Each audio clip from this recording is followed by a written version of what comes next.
Hello दोस्तों, story Aditya YT में आपका स्वागत है।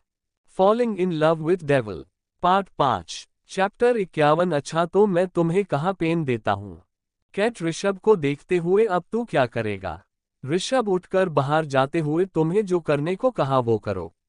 इतना कह के बाहर चला जाता है और कैट उसे जाते देख खुद से कहती है, मुझे अभी क्या करना। यामिनी तो घर पे है ही नहीं, पता नहीं कहाँ चली गई, कहीं उससे पता ना चल गई हो कि कायरा को ऋषभ ने उसके कैद से आज़ाद कर लिया। अंश और मोहिनी बैठे थे और उसके सामने मोहिनी की माँ बैठी थी और उन दोनों को देखे जा रही थी। मोहिनी अपने माँ को देखते हुए, माँ ये एक मोहिनी के माँ, ये एक पवित्र रिश्ता है जो अब बन चुका है और अब तुम दोनों में से कोई इसे नाकार नहीं सकते। अंश उठते हुए, पर मैं इसे नहीं मानता, ये आप समझने की कोशिश करिए, मैं जिंदा नहीं हूँ, मैं एक प्रेत हूँ। मोहिनी को देखते हुए, और ये जिंदा है। आप एक माँ होकर अपनी बेटी को ऐसे एक माँ। अंश की बात काटते हुए, इससे कोई फर्क नहीं पड़ता, मैं परी लोक से नहीं हूँ और ना मोहिनी परी लोक से है। मोहिनी एक गंधर्व कन्या है और हम हमेशा प्यार। मोहिनी उनकी बात के बीच में बोलते हुए, पर माँ मैं इनसे प्यार नहीं करते और ना ये मुझसे करते हैं। कंचना जी, मोहिनी की माँ, अच्छा तो तुम अंश से प्यार नहीं करते। मोहिनी ना में सिर हिला देती है तो कंचना जी कहते हैं, मोहिनी तुम किसी पे जल्दी भरोसा नहीं करती हो, है ना। कंचना जी की बात सुनकर मोहिनी हाँ में सिर हिला देती है तो कंचना जी कहते हैं, तो तुमने कुछ ही घंटों में एक प्रेत पे कैसे इतना भरोसा कर लिया कि उसकी बात सुनकर उसका सहायता करने चले, और उसका सहायता करने के लिए तुम्हारे पास जो सबसे बड़ी शक्ति जिसे तुम एक बार ही प्रयोग कर सकते हो उसे भी करने को तैयार हो गए। मोहिनी नजरें नीचे कर, मां मैं इनको नहीं, पृथ्वी के पुरुषों को बचाने के लिए ये कर रही थी। कंचना जी हल्की सी मुस्कुराते हुए मोहिनी के गाल पे अपना एक हाथ रख, तुम जरा सोचो, तुम अपने शक्ति को अपने सबसे प्रिय मित्र को बचाने के लिए भी प्रयोग नहीं किया, क्योंकि तुमको अपने यामिनी दी को ढूंढना था और उस शक्ति को तुम अंश के सहायता करने के लिए प्रयोग करना चाहते थे।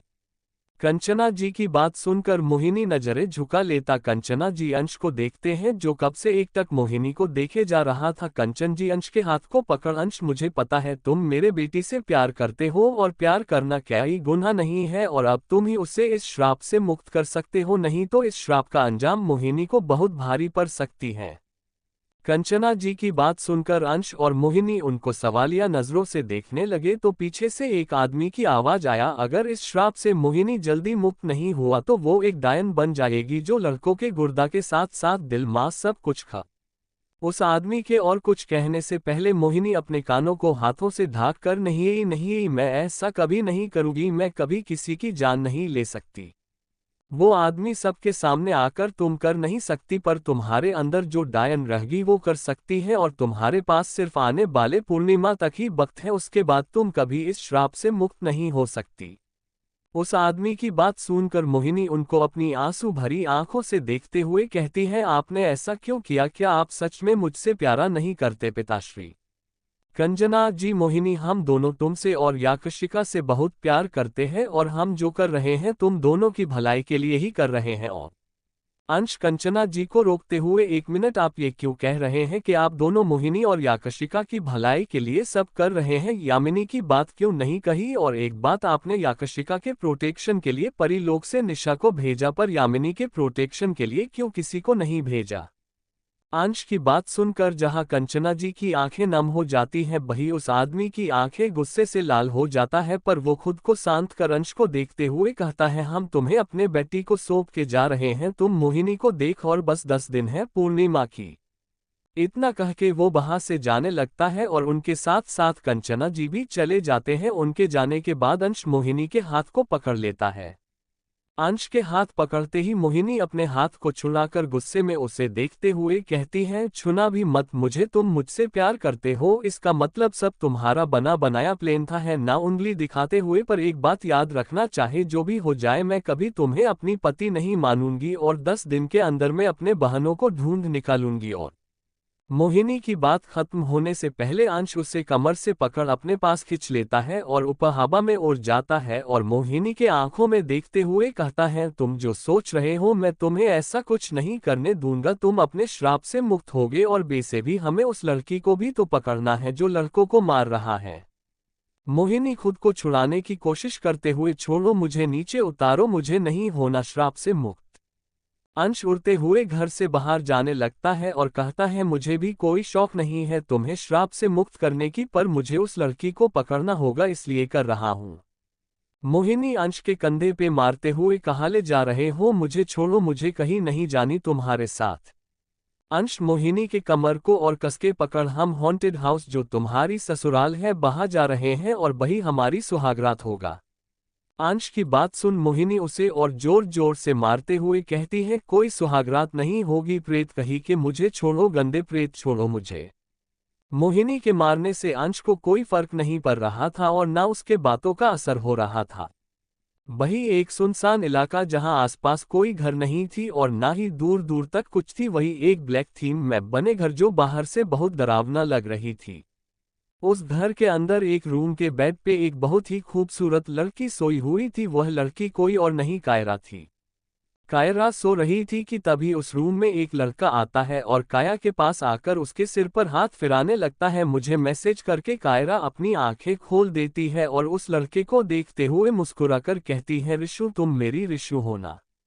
कल की बात सुनकर वह ऋषभ मुस्कुरा देता है और कायरा के माथे पर किस करता और कहता है, तुम्हें सब याद आ गया इतनी जल्दी। काया उठ बैठती है और मुंह बनाते हुए, याद कैसे नहीं आएगा, मुझे तो सब कुछ याद आ गई, और तुम मुझ ये बताओ, निशु कैसा है और विशाल कैट वह सब कैसा है।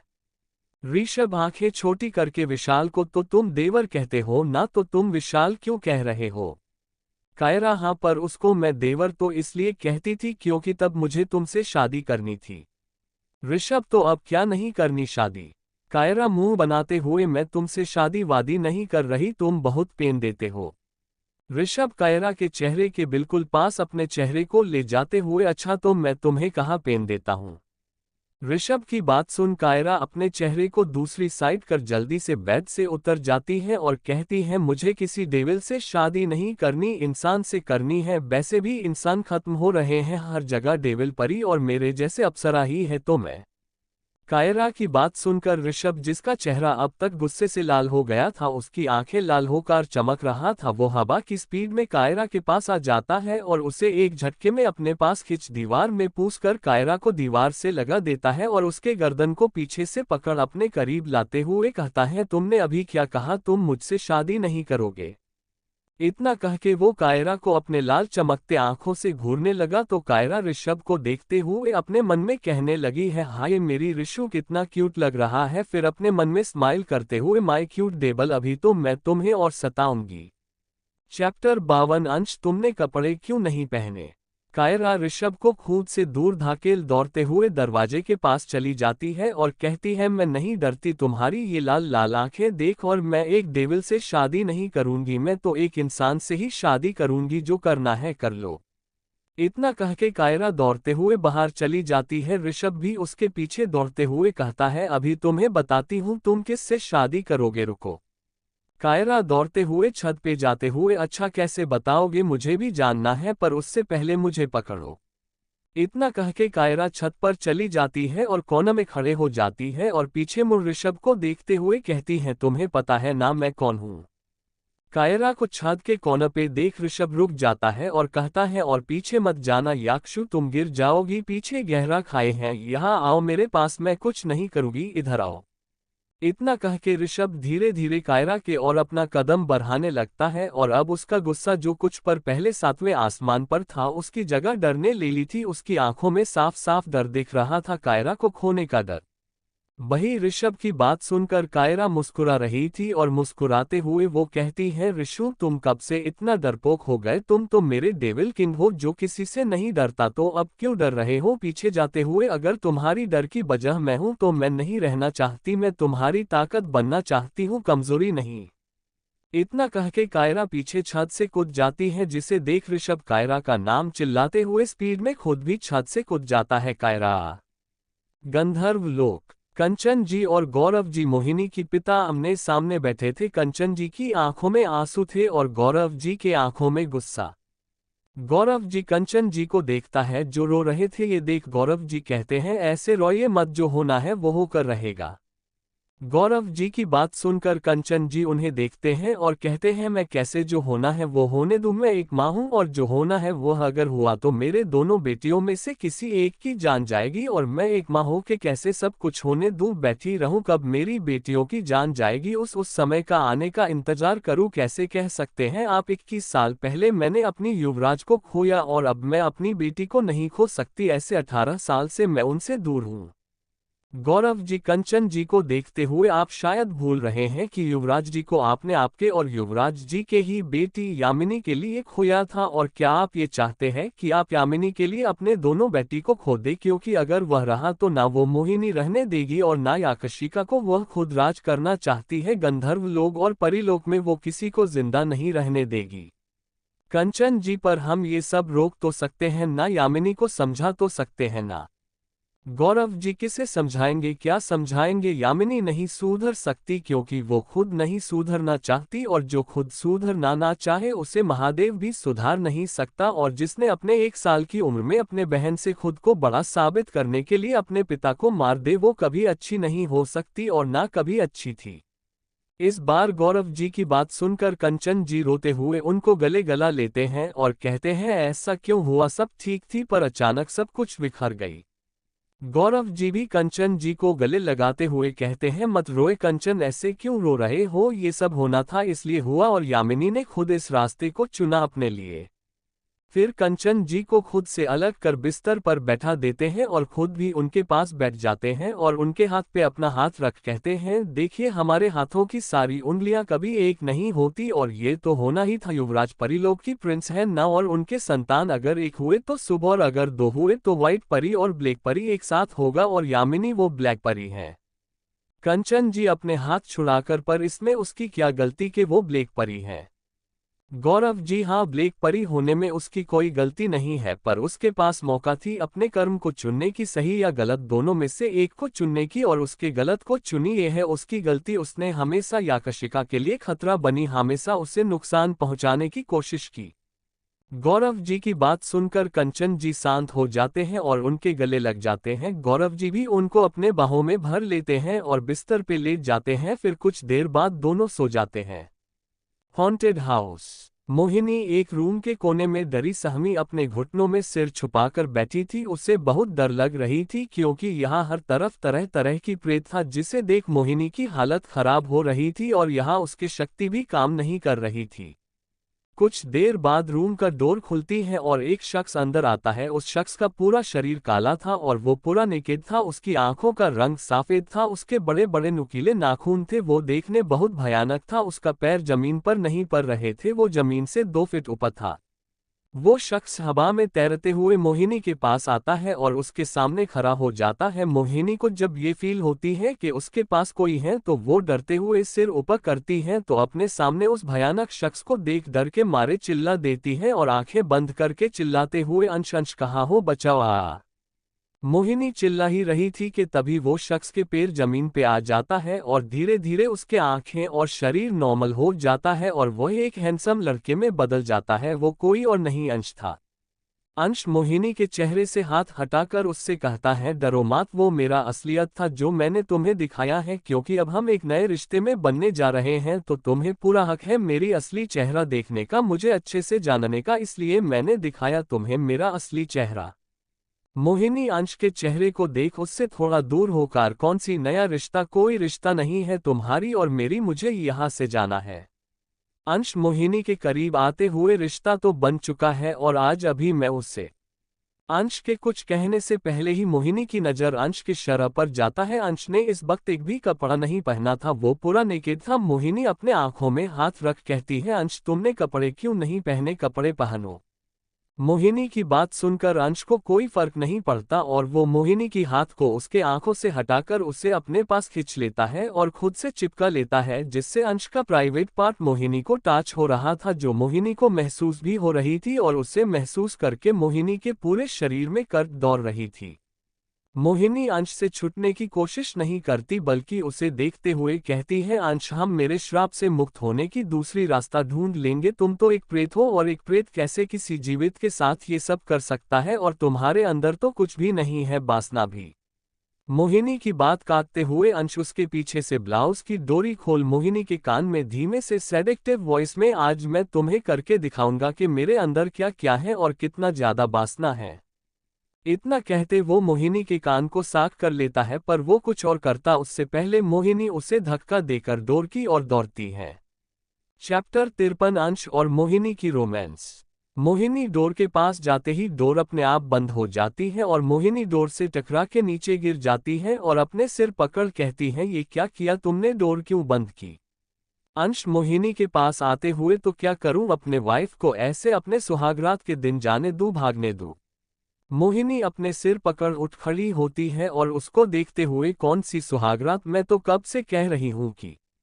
अंश मोहिनी के कुछ और कहने से पहले मोहिनी को कमर से पकड़ अपने पास खींच लेता है और उसके कान में कहता है, तुम मुझे गुस्सा मत दिलाओ, मैं तुम्हारे साथ प्यार से पेश आना चाहता हूं, तुम्हें ज्यादा पेन नहीं देना चाहता। इतना कहते ही अंश मोहिनी के ब्लाउज के हुक भी खोल देता है और उस नेक पे किस करने लगता है और उसके दोनों हाथ मोहिनी के नंगी कमर पर चल रहा था।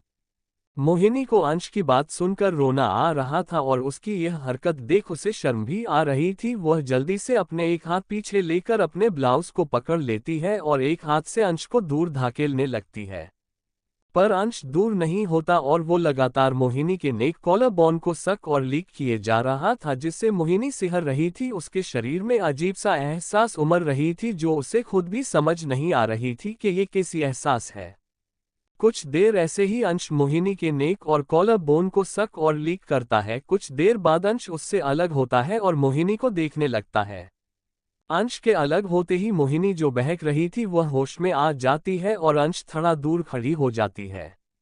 मोहिनी की चेहरा पूरी लाल पड़ गई थी और उसकी एक हाथ पीछे और एक हाथ सामने अपने सीने को छुपाने की कोशिश कर रही थी। अंश कुछ 5 सेकंड तक मोहिनी को देखता है, फिर अपने हाथों को ऊपर कर कुछ मंत्र पढ़ता है, जिससे मोहिनी अपने आप हवा में उड़ने लगती है। मोहिनी हवा में 9 फीट तक ऊपर उड़ रही थी और हवा में उड़ने से उसके ब्लाउज से उसका हाथ हट गई थी, जिससे अंश जो नीचे खड़ा था वह उसके नंगी पीठ को पूरा देख सकता था, जिसे देख अंश को अजीब सा फील हो रहा था। पर मोहिनी जो हवा में लटक रही थी उसे डर लग रही थी और वह चिल्लाते हुए अंश से कहती है, गंदे प्रेत, पागल कहीं का, तुम पागल हो गए हो, मुझे लगाया क्यों, नीचे उतारो, मुझे नीचे उतारो। मोहिनी की बात सुनकर भी अंश उससे अनसुना कर देता है और खुद भी हवा में उड़ उसके ऊपर आ जाता है और मोहिनी के आंखों में देखते हुए कहता है, अब तुम देखोगे मैं कितना पागल, कितना गंदा हूँ। ये पहली बार है जब मैं किसी लड़की के इतने पास जाना चाहता हूँ। जब मैं जिंदा था तब भी कभी किसी लड़की के पास जाने का इतना ज्यादा इच्छा मुझे कभी नहीं हुई, और ना मरने के बाद हुआ। 100 साल में ऐसी बहुत सी लड़कियों को मैंने देखा जो मेरे पास आना चाहती थी, पर किसी के लिए ऐसा कुछ फील नहीं हुआ, पर तुम्हारे लिए मैं पागल होता जा रहा हूँ और अब मुझे तुम चाहिए किसी भी हालत में। अंश की बात सुनकर मोहिनी अंश की आंखों में देखता है तो उसकी आंखें सफेद हो रहा था और उसकी आंखों में कुछ अजीब सा पागलपन दिख रहा था जिसे मोहिनी देख सकती थी, और अब मोहिनी को अंश से डर लग रही थी।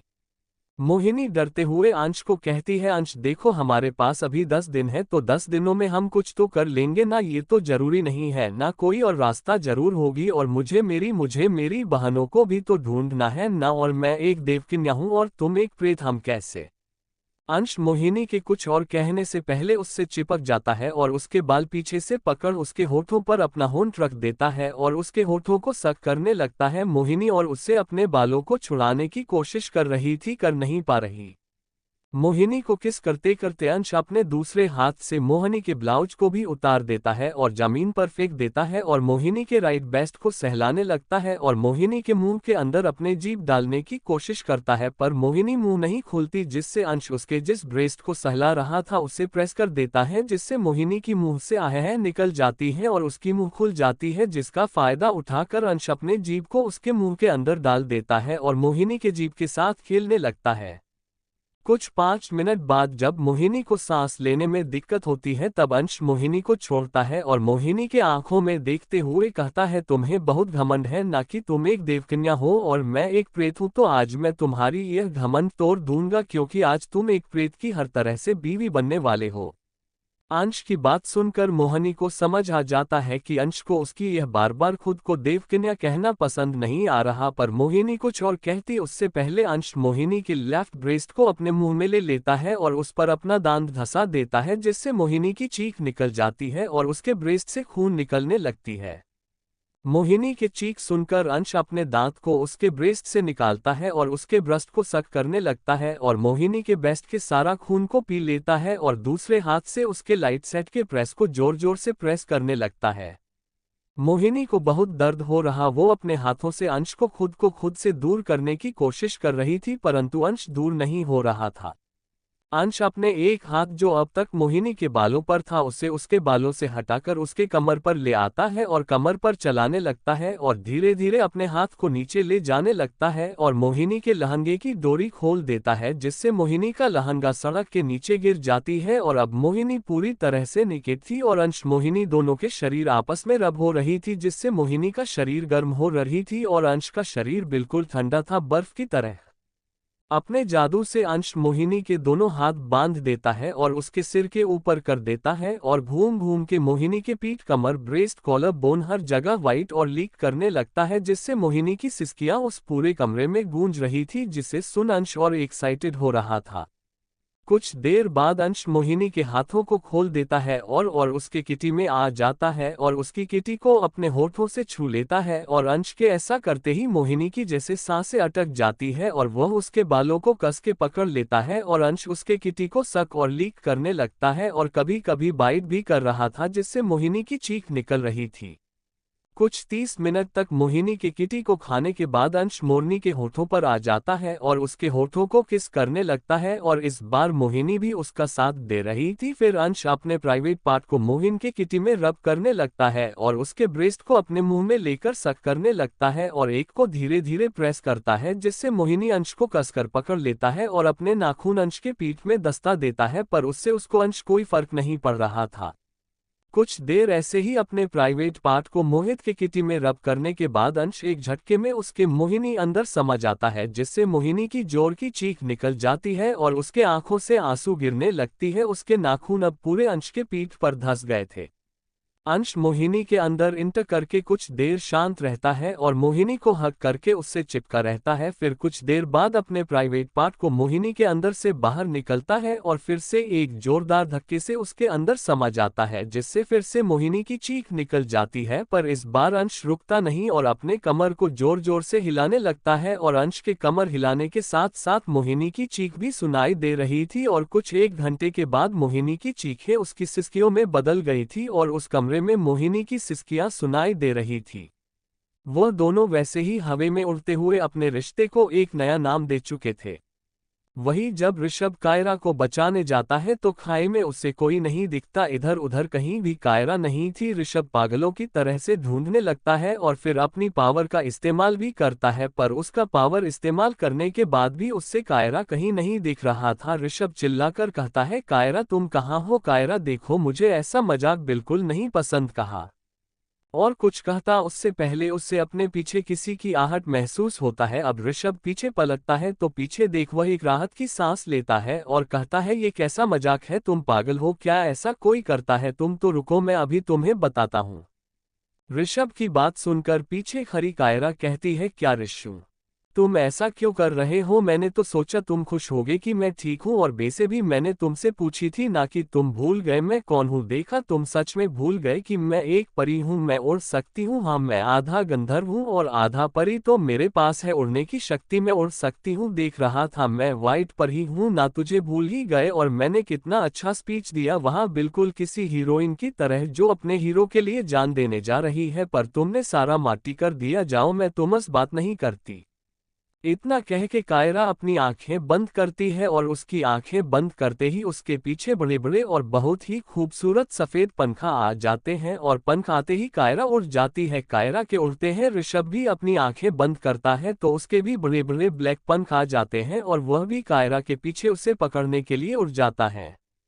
कायरा उड़ते उड़ते बादलों के बीच चली जाती है और वह और दूर जा पाती उससे पहले ऋषभ उसे पीछे से पकड़ लेता है और अपनी और पलटा के करके कुछ कहने से पहले उसके होठों पर अपने होंठ रख देता है और से किस करने लगता है। कायरा भी ऋषभ का साथ देती है और उसे किस करती है। दोनों ही बादलों के बीच एक दूसरे को किस किए जा रहे थे। दोनों को कुछ होश नहीं था। कुछ 20 मिनट बाद कायरा को समझ आता है ऋषभ बहुत ज्यादा वाइल्ड हुए जा रहा है। वह कायरा के होठों को अब खाने लगा था। वह किसी भूखे शेर की तरह कायरा है होठों को सक कर रहा था और कभी भी बाइट भी कर रहा था, जिससे कार्य की होठों से खून निकल रहा था और अब कायरा को दर्द के साथ साथ सांस लेने में भी दिक्कत हो रही और वह ऋषभ को खुद से दूर करने लगती है। पर ऋषभ था कि उसे छोड़ने का नाम ही नहीं ले रहा था और पागल की तरह से किस करे जा रहा था। कुछ देर बाद जब कायदा बेहोश होने की कगार पर आया तब ऋषभ ने उसे छोड़ दिया और कायरा की आंखों में देखता है और कहता है, एक बार मैं तुम्हें खो चुका हूं, फिर से नहीं खोना चाहता और ऐसे मजाक मुझे कभी पसंद नहीं है। मुझे पता है तुम एक परी हो, पर तुमने इतने सालों से अपने शक्ति का इस्तेमाल नहीं किया और ऐसे अचानक। इतना कहते कहते ऋषभ कायरा को हक कर लेता है और अपनी आंखें बंद कर लेता है। कायदा जो अपने सांसों को कंट्रोल करने की कोशिश कर रही थी, ऋषभ का बात सुन उसके चेहरे पर प्यारी सी स्माइल आ जाती है और वह ऋषभ के कान में कहता है, मैं तुम्हें कभी छोड़कर नहीं जाऊंगी और अगर मैं चली भी गई तो भूत बनके आ जाऊंगी तुम्हारे पास। कायरा की बात सुनकर ऋषभ का चेहरा काला पड़ने लगता है और उसकी आंखें लाल हो जाता है और वह कायरा के बाल को पीछे से पकड़ उसके चेहरे को अपने चेहरे की बिल्कुल पास लेकर आता है और कहता है, ऐसा सोचना भी मत, तुम्हें कभी कुछ नहीं होगा, मैं तुम्हें कुछ नहीं होने दूंगा। ऋषभ की बात सुनकर कायरा एक स्माइल के साथ ऋषभ से कहता है, मुझे पता है और अब मैं कुछ करने वाली हूँ, तुम देखोगे और आज रात हम यही रहेंगे, कैसा रहेगा। कायरा की बात सुनकर ऋषभ के चेहरे पर स्माइल आ जाता है, पर बहुत छोटा सा, पर फिर भी कायरा ने उसे देख ली थी और वह कहती है, तो फिर जल्दी से करें मैजिक। ऋषभ कायरा की बात सुनकर हाँ में सिर हिला देता है, पर कुछ देर बाद भी जब कायरा कुछ नहीं करती तो ऋषभ उसे देखते हुए, तुम कुछ कर। कायरा ऋषभ को घूरते हुए, तुम मुझे छोड़ोगे तब ना करूंगी, ऐसे पकड़े रहोगे तो मैं कैसे कुछ कर पाऊंगी, छोड़ो मुझे। ऋषभ कायरा को वैसे ही पकड़े कहता है, नहीं छोड़ूंगा, जो चाहे वह कर लो, तुम्हें ऐसे ही करना है और अपने ये पंख हटाओ।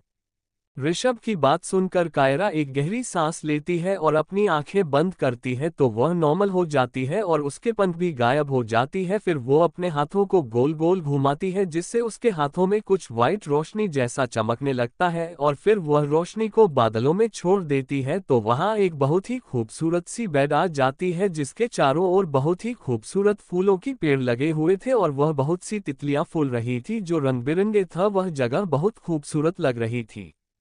उस जगह को देख ऋषभ कुछ नहीं कहता और उस बेड की ओर जाने लगता है तो कायरा मुंह बनाते हुए कहती है, क्या मैंने इतना सब कुछ किया, इतना सुंदर बेड सजाए और तुम कुछ नहीं कह रही, तो इस सब की क्या फायदा, मैं सब गायब कर रही हूँ।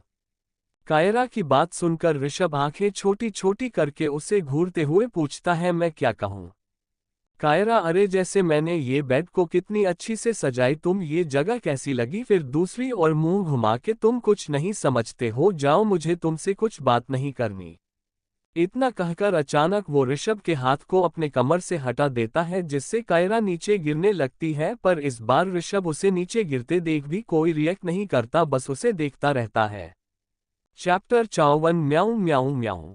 ऋषभ अपने हाथों को फोल्ड किए खड़ा कायरा को नीचे गिरते देख रहा था। तभी कुछ फुट नीचे जाते ही कायरा किसी मुलायम चीज की ऊपर गिरती है और जब वो देखती है कि वो किसके ऊपर गिरी तो वो मुस्कुराए बिना नहीं रह पाती क्योंकि वो बादलों के ऊपर गिरी थी। फिर कायरा अपने आंखें बंद कर लेती है जिससे उसके पंख निकल आते हैं और कायरा उड़कर अपने सजाए हुए बेड पर चली जाती है और बेड पर बैठ ऋषभ जो अभी भी वहां खड़ा होकर उसे देखे जा रहा था उसे अपने उंगली के इशारे से अपने पास बुलाते हुए कहती है, ऋषु बेबी इतने दूर क्यों हो, मेरे पास आओ। फिर अपने हाथों को अपने गालों पे रख। तुम्हें याद है बचपन में एक बार मैं और तुम उड़ते उड़ते ऐसे ही बादलों में आ गए थे और मैं ऐसे ही नीचे गिरने वाली थी, तब तुम कितना डर गए थे, पर मुझे कुछ नहीं हुआ और मैं बादलों में गिर गई और मेरे साथ तुम भी। कायरा इतना कह ही रही थी कि इतने में ऋषभ भी उसके पास आ जाता है और उसके साथ बेड पर बैठ उसके गोद में अपना सिर रख कायरा के कमर पे अपना हाथ लपेट लेता है और कायरा के टॉप के ऊपर से ही कायरा के पेट पे बाइट कर देता है और कहता है, मुझे सब याद है, तुम्हारे साथ बिताए हर एक लम्हा मुझे याद है जो मैं कभी नहीं भूल सकता। ऋषभ की बात सुनकर कायरा झुककर उसके माथे पे किस कर लेती है और ऋषभ के बाल सहलाते हुए कहती है, मैं भी भूलना नहीं चाहती अब कुछ भी ऋषभ के आंखों में देखते हुए, अब मैं नहीं भूलूंगी ना कुछ। ऋषभ कायरा की कमर को और कसके पकड़ उसके पेट पे अपना नाक रगड़ते हुए, नहीं भूलोगी अब तुम कुछ। कायरा ऋषभ की बात सुनकर फिर से सवाल करती है, और तुम मुझे कभी भूल तो नहीं जाओगे ना, या कभी मुझे छोड़कर कायरा और कुछ कहता उससे पहले ऋषभ उसके टॉप को ऊपर कर उसके नंगी पेट पे बाइट कर लेता है, जिससे कायरा की चीख निकल जाती है और ऋषभ कायरा को जहां उसने कटा था वहां किस करते हुए कहता है, ये डेविल किंग जब तक जिंदा है तब तक ये तुम्हें नहीं भूलेगा। कायरा स्माइल करते हुए, और वैसे भी तुम अगर भूल भी गए तो मैं तुम्हें सब याद दिला दूंगी। ऋषभ कायरा के टॉप से अपने सिर निकाल उसके आंखों में देखते हुए, अच्छा तो तुम कैसे मुझे सब याद दिलाओगे। ऋषभ की बात सुनकर कायरा के चेहरे पे टेडी स्माइल आ जाती है और वो ऋषभ से कहती है, तुम जानना चाहते हो मैं कैसे सब तुम्हें याद दिलाऊंगी। ऋषभ हाँ मैं सिर हिलाता है तो कायरा फिर से कहती है, मैं बताऊंगी दिखाऊंगी सब तुम्हें अच्छे से समझाऊंगी, पर तुम प्रॉमिस करो जब तक मैं ना कहूं तुम हिलोगे नहीं और ना कुछ कहोगे और ना मुझे कुछ करोगे। कायरा की बात सुनकर ऋषभ उसे प्रॉमिस कर देता है, जिससे कायरा के चेहरे पे डेविल स्माइल आ जाती है। वही केट रकूल के रूम में जा रही थी, वो रकूल के रूम के पास जाकर अपने असली रूप बिल्ली में आ जाती है और अपने पावर से डोर खोल देता है और अंदर चली जाती है। केट अंदर आकर देखती है तो रकूल आराम से बेड पे सो रहा था। केट उसके पास जाती है और उसके बगल में उससे चिपक के बैठ जाती है और उसे देखने लगती है। केट रकूल को देख ही रही थी कि तभी रकूल नींद में केट के और करीब आ जाता है और उसके ऊपर अपने एक हाथ रख देता है, पर हाथ रखते ही रकूल को कुछ बहुत सॉफ्ट सॉफ्ट सा फील होता है, तो वो नींद में ही केट को पकड़ उसे अपने दोनों पैरों के बीच रख देता है और पलट कर सो जाता है। रकूल के ऐसा करने से केट जो अभी अपने असली रूप में थी वो रकूल के दोनों पैरों के बीच आ जाती है और कैट की मुंह रकूल के लोअर के ऊपर से ही उसके प्राइवेट पार्ट को टच हो रही थी, जिसे फील करके कैट छटपटाने लगी, पर वो जितना छटपटाती रकूल उसे और कसकर अपने पैरों के बीच दबाता और कैट की मुंह अब रकूल के प्राइवेट पार्ट पे और ज्यादा प्रेस हो रहे थे। कैट अपने मन में, हाय महादेव ये लड़का तो मुझे मारकर ही दम लेगा, पर मैं ऐसे नहीं मरने वाली।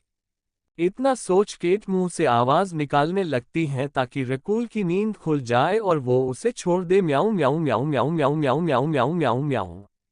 पर केट की आवाज तो जैसे रकूल के कान तक पहुंच ही नहीं रहा था और अब कैट को गुस्सा आ रही थी, क्योंकि वो बहुत देर से ऐसे रकूल पे पैरों के बीच दबी हुई थी। केट गुस्से में रकूल के प्राइवेट पार्ट जो उसके मुंह से प्रेस हो रही थी उससे बाइट कर लेती है। केट के बाइट करते ही रकूल एक चीख के साथ अपने प्राइवेट पार्ट को पकड़े उठ बैठता है और अपने आंखें खोल इधर उधर देखने लगता है, तो उसे बेड के नीचे कैट दिखता है जो लंबी लंबी सांसें ले रही थी। रकूल अपने कमर तक चद्दर से ढाक कर कैट से पूछता है, तुम यहाँ क्या कर रहे हो और ऐसे हाफ क्यों रहे हो, और क्या तुमने मेरे। इतना कहते कहते रकूल रुक जाता है। वही कैट जो रकूल के छोड़ते ही नीचे गिर गई थी और अपने इंसानी रूप में आ गई थी, वो अपने आप को संभल कर उठ खड़ी होती है और रकूल को घूरते हुए, तू मुझसे क्या सवाल कर रहा है, अभी तो तू मुझे मारना चाहता था, मैं तो बस तुझे थोड़ा परेशान करती थी, इसलिए तू मुझे मारने की कोशिश करेगा। केट की बात सुनकर रकूल अपने एक हाथ से सिर खुजलाते हुए, क्या मैंने तुम्हें मारने की कोशिश की, पर कब मैं तो। केट तू तो मुझे अपने पैरों के बीच बदाकर मारने वाला था, मैंने तुझे कितनी आवाज दी पर तू छोड़ ही नहीं रहा था, तो मैंने तेरे बाह काट लिया और देखा काटते ही तूने मुझे छोड़ दिया और मेरी जान बच गई। केट की बात सुनकर रकूल के प्राइवेट पार्ट पे अब बहुत दर्द होने लगता है और वो दर्द से बेड पे लेट जाता है और कहता है, तुमने मुझे काट लिया, अब मेरा क्या होगा। रकूल की बात सुनकर कैट चिढ़ते हुए, कुछ नहीं होगा, मैं कोई सांप नहीं हूं, बिल्ली हूं। रकूल पर दर्द का क्या, बिल्ली के काटने से दर्द भी नहीं होता क्या, मुझे बहुत दर्द हो रहा है। रकूल की बात सुनकर और उसकी हालत देख कैट को उसके लिए बुरा लगती है, तो वो रकूल के पास आकर चद्दर हटा देता है, तो देखता है रकूल अपने प्राइवेट पार्ट पर अपने हाथ रख लेता है। वही कैट के ऐसा करते ही रकूल घबराते हुए कहता है, ये क्या कर रही हो। कैट रकूल की बातों का कोई जवाब नहीं देती और उसके हाथों को उसके प्राइवेट पार्ट से हटाने लगती है, पर रकूल उसे ऐसा नहीं करने देता और कहता है, सॉरी, मैंने जानबूझकर कुछ नहीं किया, प्लीज, मैं तो तब सो रहा था, प्लीज इससे कुछ मत करो, नहीं तो बाद में हमारी शादी के बाद तुम्हें ही प्रॉब्लम होगी। कैट रकूल की भी बात नहीं मानती और जबरदस्ती उसके रकूल हाथों को उसके रकूल प्राइवेट पार्ट से हटा देता है और अपने पावर से उसके दोनों हाथों को दोनों तरफ बांध देता है और रकूल का लोहा उतारने लगता है, जिसे देख रकूल की तो हालत खराब होने लगा था। रकूल जल्दी से कहता है, रुक जाओ, ऐसा मत करो प्लीज, मैं तुम्हें प्रॉमिस करता हूँ मैं अब कभी नींद में भी तुम्हें नहीं छूऊंगा, प्लीज। केट रकूल के लोअर उतार कर बेड से नीचे फेंक देती है और अब रकूल सिर्फ टी शर्ट और बॉक्सर में था, पर रकूल के लगातार चिल्लाने से कैट को प्रॉब्लम हो रही थी, इसलिए वह उसके मुंह पर अपना हाथ रख देता है और कुछ सेकंड बाद में हाथ उठाता है तो देखता है उनके मुंह बंद हो गए थे और वह चाहकर भी कुछ नहीं कह सकती थी, बस देख सकती थी। कैट रकूल को देखते हुए अब चुपचाप लेटा रहे और चिंता मत कर, मैं कुछ गलत नहीं कर रही तेरे साथ। इतना कह के कैट रकूल के बॉक्सर को भी उतार देती है और उसके रकूल प्राइवेट पार्ट को देखती है तो वहां उसके दांतों के निशान पर गए थे और रकूल की प्राइवेट पार्ट की वो जगह लाल हो गया था, जिसे देख कैट को और बुरा लगती है। वही रकूल इधर उधर देख रहा था, वो कैट की तरफ देख भी नहीं रहा था और अब तो वह कुछ कह भी नहीं सकता था। केट रकूल के प्राइवेट पार्ट को अपने राइट हाथ से पकड़ लेती है। कैट के छुअन अपने प्राइवेट पार्ट पर महसूस कर रकूल की आंखें अपने आप बंद हो जाते हैं और उसके पूरे बदन में कर्ज सा दौड़ जाता है और उसके प्राइवेट पार्ट भी सख्त होने लगता है, जो कैट समझ रही थी। कैट रकूल के चेहरे को देखता है जो अभी आंखें बंद करके रखा था, तो वो कहती है, मैं इस चोट को ठीक कर दूंगी, पर उससे ज्यादा कुछ भी नहीं।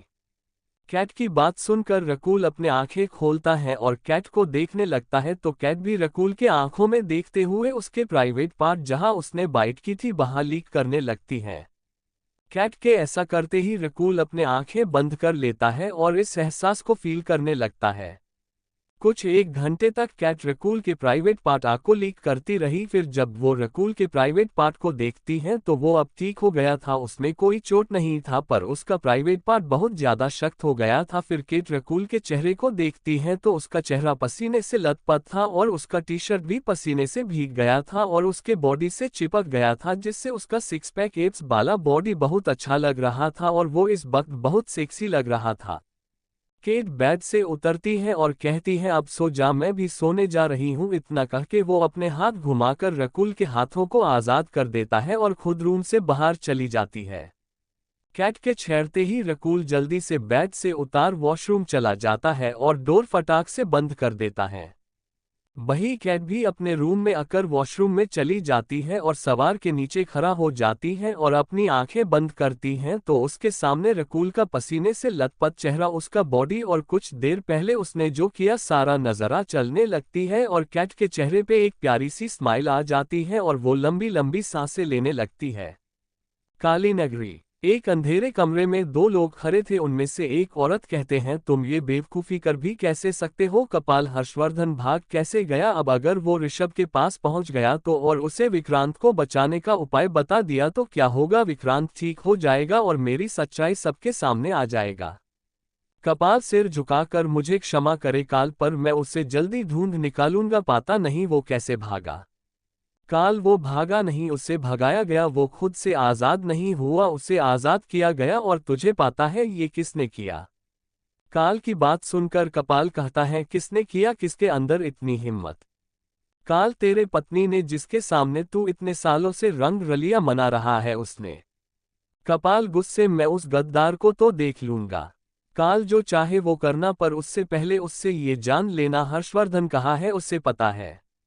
काल की बात सुनकर कपाल हाँ मैं गर्दन हिलाता है और वहां है गायब हो जाता है। अब उस कमरे में बस काल थी।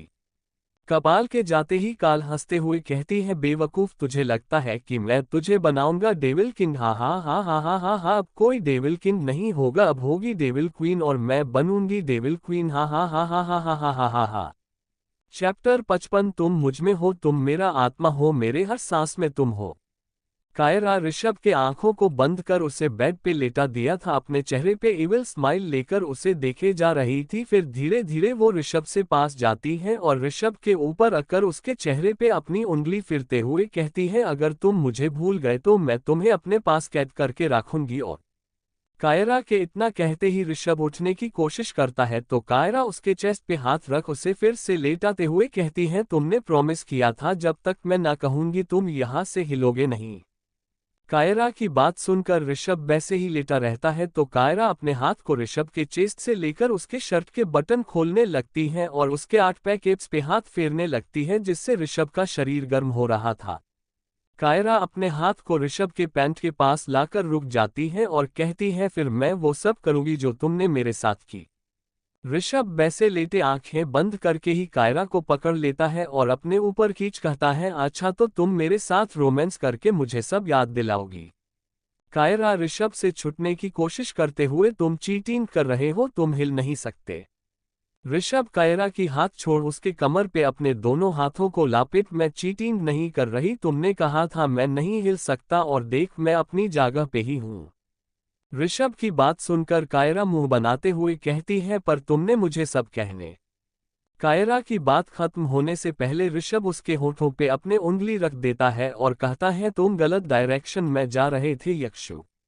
ऋषभ की बात सुनकर कायरा उसे देखती है तो ऋषभ कहता है, मैं डेविल किंग हूं, मुझे इस ब्रह्मांड में कोई कैद नहीं कर सकता। ऋषभ की बात सुनकर कायरा उसके आंखों में देखते हुए कहती है, पर मैंने तो तुम्हें द डेविल किंग को कैद कर ली है। कायरा की बात सुनकर ऋषभ उसे घूरते हुए पूछता है, कैसे और कब। कायरा ऋषभ की एक हाथ को अपने सीने पे रख यहाँ मेरे दिल में, फिर ऋषभ के चेस्ट पे हाथ रख और मैं कहाँ हूँ। कायरा की बात सुनकर ऋषभ झट से पलट जाता है और कायरा को अपने नीचे कर खुद उसके ऊपर आ जाता है और अपने आंखों को खोल कायरा की आंखों में देखते हुए कहता है, तुम मुझ में हो, तुम मेरा आत्मा हो, मेरे हर सांस में तुम हो। ऋषभ की बात सुनकर कायरा सिर ऊपर कर उसके होठों पे हल्के से किस कर लेती है और कहती है, और तुम मेरी दिल किडनी आंखें सब हो और तुम मेरी पूरी बॉडी। कायरा और कुछ कहती उससे पहले ही ऋषभ उसके होठों पे अपना होंठ रख देता है और उसे किस करने लगता है। कायरा भी ऋषभ के साथ दे रही थी, दोनों एक दूसरे के मुंह में अपने जीभ डालकर एक दूसरे के मुंह का सू ले रहे थे। 30 मिनट बाद जब कायरा को सांस लेने में प्रॉब्लम होती है तो ऋषभ उसे छोड़ता है और उसके गर्दन पे अपना चेहरा छुपाते हुए कहता है, आज रात हम सही मायने में एक हो जाएंगे। कायरा अपने सांसों को कंट्रोल करने की कोशिश करते हुए कुछ कहने ही वाली थी कि उसकी नज़र आसमान की ओर जाता है। आज आसमान में चांद नहीं थी पर पूरे आसमान में करोड़ों तारे थी जो चमक रही थी और आसमान बहुत ही खूबसूरत लग रही थी। पर आसमान को देखते हुए अचानक कायरा के आंखों से आंसू गिरने लगता है और वो आसमान को देख सिसकते हुए कहती है, ऋषु यामिनी ने मेरे साथ ऐसा क्यों किया, मैंने तो उसे हमेशा प्यार किया। जब उसने मुझे मारने की कोशिश की उसकी वजह से मेरी याददाश्त चली गई, तब भी मैंने उसके लिए बुरा नहीं सोची, पर उसने फिर भी मुझे वहां उन जलपरियों को वश करके कैद करके रखी। क्यों वो ऐसा क्यों कर रही है मेरे साथ, मैंने क्या किया है, मेरी क्या गलती है। इतना कहते कहते कायरा ऋषभ को हक कर लेती है और जोर जोर से रोने लगती है। ऋषभ कायरा के सिर को सहलाते हुए कहता है, चुप हो जाओ, तुमने कुछ नहीं किया और ना तुम्हारी कोई गलती है, चुप हो जाओ। ऋषभ की बात सुनकर कायरा चुप होने की जगह और जोर जोर से रोने लगती है, जिसे देख ऋषभ उसे डांटते हुए कहता है, चुप हो जाओ, अब अगर तुम्हारे मुंह से एक भी शब्द निकला तो मुझसे बुरा कोई नहीं होगा, मुझे तुम्हारे आंखों में आंसू बिल्कुल नहीं पसंद। ऋषभ की डांट सुन कायरा एकदम से चुप हो जाती है और ऋषभ को छोड़ दूसरी ओर चेहरा कर लेती है। उसके आंखों से अभी भी आंसू बह रहे थे पर वो कोई आवाज नहीं कर रही थी। कायरा को ऐसे देख ऋषभ एक गहरी सांस लेता है और उसके चेहरे को अपने ओर घुमाकर कहता है, यक्षु यामिनी ने जो किया इसमें तुम्हारी कोई गलती नहीं है, तुम हमेशा यामिनी से प्यार करते रहे, उसे अपनी बहन मानी, पर यामिनी ने कभी तुमसे प्यार नहीं किया और जब तुम्हें अपने बहन माना उसने हमेशा तुम्हें अपनी दुश्मन समझा और इसीलिए उसने ये सब किया। ऋषभ की बात सुनकर कायरा उसके चेहरे को देखते हुए, पर क्यों, और अगर तुम मुझे ना बचाते तो शायद मैं हमेशा पानी के नीचे उन जल परियों के कैद।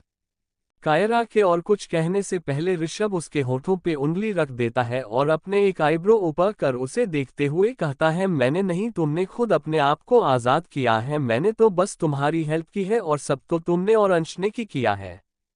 कायरा पर प्लेन तो तुम्हारा था ना, और जो प्लेन करता है वो ही मास्टरमाइंड होता है, और यहाँ तुम हो मास्टरमाइंड जिसके बिना मैं और अंश कुछ नहीं कर सकते थे।